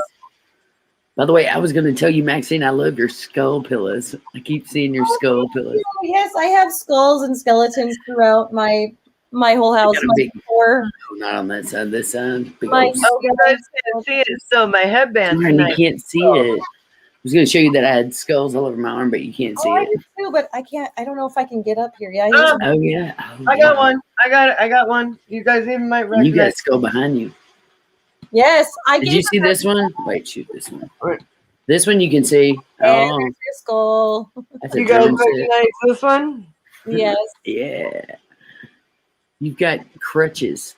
That's Jackass. I love that. I remember Jackass. The skull and crutches. Yeah. Mine has drumsticks as the crossbones. That's awesome. Yeah. That's smart. That's clever. I got this way like 15 years before I ever thought about drumming. So I'm getting a tattoo. The Jackass though. What are you getting? I'm going to show you what I'm getting. Then hold on, I'll find it. But I'm getting a tattoo. Oh, that reminds me. Like, where am I meeting you? Am I meeting you at the tattoo shop or your house? No, because after school, I'll go get my tattoo at like 3:30, and then I figured you could just meet me there because it's probably going to only take like 30 minutes or 45 minutes to do. You know, that's what I'm. Oh, the camper bus! The camper bus! I love it, and it's an arrowhead. And then I'm going to get this on my foot another day. So I've got some. Oh, you know what? But I'm getting. Is that like Sailor Jerry? It looks very Sailor Jerry. Yeah, it is a Sailor Jerry. And I'm getting hearts instead of the stars. Yeah. that's One of super these cool. I love days, that. you're gonna have to get a Crash fist fight special. Oh, What's that? yeah. I'm a tattoo artist. I Yeah. love that. Well, I love tats. I've got, you can't see it, but this arm over here is half sleeved out. But Oh, Yeah, yeah. we see, Let me see. we see the gong on your sleeve. Oh, I See see that? your drum kit on your. Oh, No, yes. Yeah, you can't see the skull with the crossbones. No, This I one was see my it. first one. Oh, I love that. Ooh, Oh yep. my god, I love that. Yes. It's a rainbow drum set. Ooh, And I have some across my back and whatnot. that's I would cool. like to get more over here though. I want to get Hillbilly Swagger across there as a dedication to my Bev who passed away. That's cool. And I've got a bunch of other, I'd like to do music stuff. But on this side that you can't see, it's a big skull that's missing teeth. Nice. I've got cross sticks as my drumsticks. It's got That- the rose all the way around the back, and then it goes up and it has a pillars with birds flying up at the top. It's all like half set out. Ooh, I don't know if you can see my birds. And I got a third eye on my skull. That's cool. See it through the fishnet. I don't know, but I have Yeah. a bird. No, but that's funny can that see you're the wearing The tonight. hummingbird. I don't know if you can see the I can hummingbird. see it. That's awesome. I was wearing my fishnet long sleeve shirt just the other day. Yeah, Nice. last Wednesday or Friday. I don't remember. Surprisingly warm. They keep me warm. It's a good Mhm. layer. Yeah. Right? No, I Yeah. was. Sorry, I know that got a little off topic. Hey, We're just anything hanging goes. out. That's right. Well, You we've know got- what? We're only 4 minutes away. I was gonna say, yeah, we've only got about 4 more I minutes. had no idea. We have just been like hanging out. I Mhm. looked at the time. I was like, wait, what time does our show even end? Never. Well, I looked at the time, like, I can't remember. Like, oh my well, god. from I I just wanted to wrap it up and tell people that if they want, I've got thegenyates.com, which is my personal website, and then I've got hold on. Set up on the screen. sure. Hold on. Jen No, Yates. it's the Jen Yates. The Somebody stole genyates.com and they sell Asian products. Oh damn it! What? wait, so is it D as in dog? The is in THE. That's what I Like said first. I said D. Z, and you were like, no, it's D. And I was I thought like, you wait, said- is it like the as in like the hook? Yeah. The Jen Yates. I don't know. I had genyates.com for a long time, but again, somebody hacked it and stole What is and it? now it's D an Asian Yates, what product. is it? thegenyates.com. That's it. .com. Okay.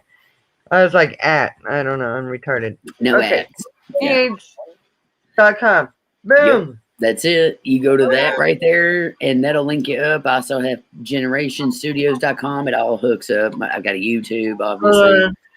I'm Jen Yates on all social media platforms. Generation.com.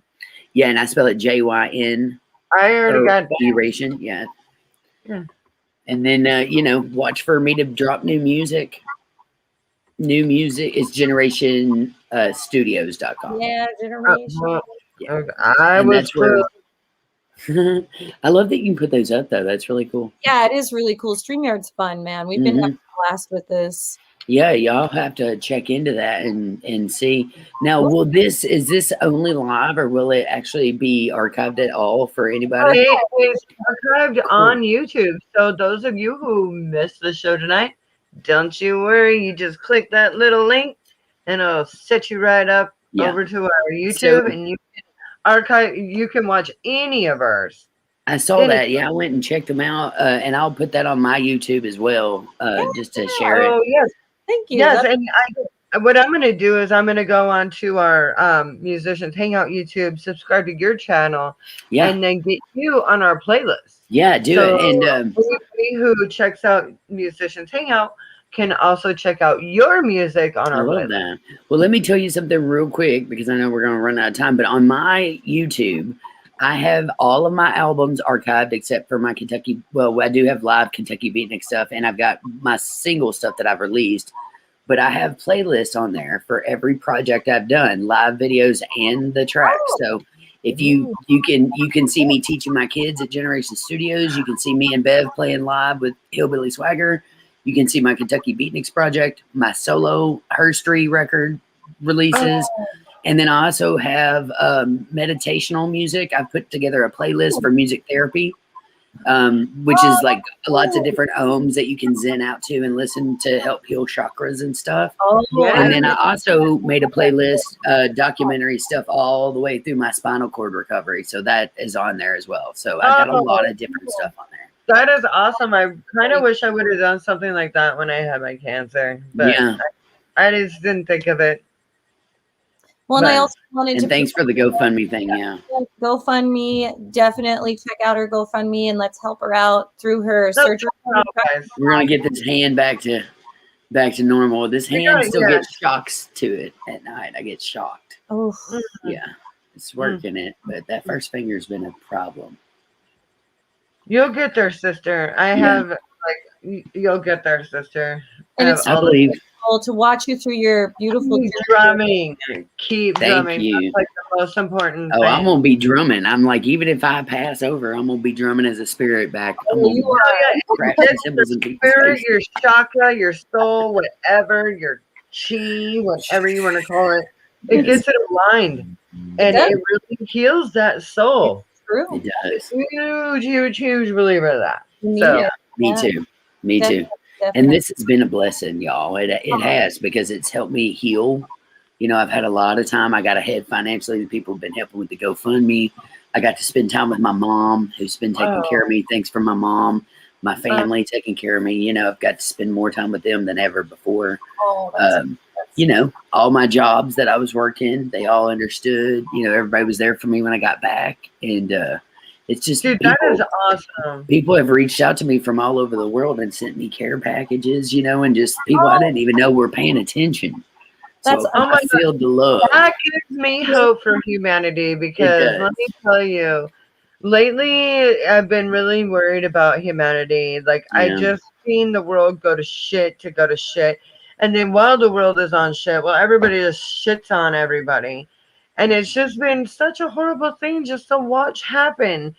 And like, I don't believe in that. Like, I really believe in like, do unto others as you want done to you. Like, treat people with respect. And like, if somebody's down on their luck, like reach out, fucking help them. Yeah. You know, because one day maybe you might be down on your luck and you might need somebody. Have some empathy, have some sympathy, you know, feel sympathetic, have some empathy for people. And, you know, with this pandemic going on, instead of everybody uniting, I just see people just facing each other with hate in their heart. And it's been depressing the way that humans have, you know, dealt with this whole pandemic. You know what I think it is, and just to wrap up, is people have to. You have to be considerate of others, and it's not about you all the time. You know, drop the ego, and quit pulling out in front of people and cutting them off in traffic. Let them go. You know what I'm saying? Like, just be Om and Zen and Guru like. Today, you know, I was out running errands. And I was leaving Ulta Beauty and somebody was trying to back out of their spot.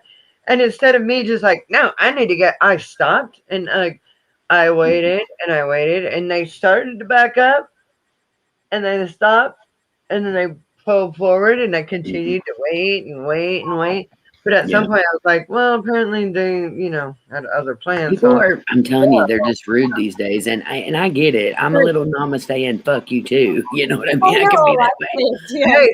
But on the general, I'm going to be cool with people until they really mess with me. And then, Lord help you. Do not piss off a Southern hillbilly ginger. Yes, I love you, Ginger. I love you. And it has been such a pleasure to hang out with you. Thank you so much. Thank you so much. And we'll do it again. Inspiration to us ladies. Yes. And oh my God, it is such an honor to have you on our show tonight. Talking about some dorky stuff. Yeah, hit me up anytime, and I'm so glad we're like Facebook friends. I have to Russian roulette people off now. I've been doing this whole like if they haven't reached out to me during my like thing, not to say I cut everybody off, but if they haven't commented or checked in or something, then I'm like, nah. Anymore. You gotta cut the ties because there's like there's other cool people out there like y'all that need on Facebook, and there's literally billions and billions of people on the planet. So I feel like, sometimes that's Well, deserving. I've been maxed out since 2013, and you only get 5,000. And then I had to start an artist page, but I only really want to manage my own page. So I get keep Russian rouletting people off. Well, I'm glad that you Russian rouletted and I was able to get on. Well, y'all are on now. We'll Well, stay thank connected. you. We will keep connected with you, Jen, and Please do. yeah. And hopefully one day we'll get to jam together. I would love to come out and jam together. Yeah. And you know By what? the way, where you're at, I've never been to your state, but that's one of the only states I've never been to. So I will get there. You trust me. I'm coming. Girl, we will treat you right. I have a feeling you would. We will treat you right. Right. And yes, thank you so much for being on and telling your story. And we would love to have you on our concert series at some time, like Sure, promoting your solo hip hop stuff. That would be super fun. Yeah, and also when I get back into Louisville with Nick Payne, he would be a good one to be on as the Kentucky Beatniks. Oh, that would be so fun. Yeah, because we have a lot of hip hop. We have a lot of hip hop flair to us. Let's do it. Yeah, let's get on for that. Yes. All right, cool. Well, y'all take care, and thank you so much for inviting me and having me on your show. Thank you, and thank you for being on, and thank you all for tuning in tonight. And don't forget to tune in next Wednesday. And thank you for joining us. And Jen Yates on tonight's show. Awesome. I'll take us out. All right.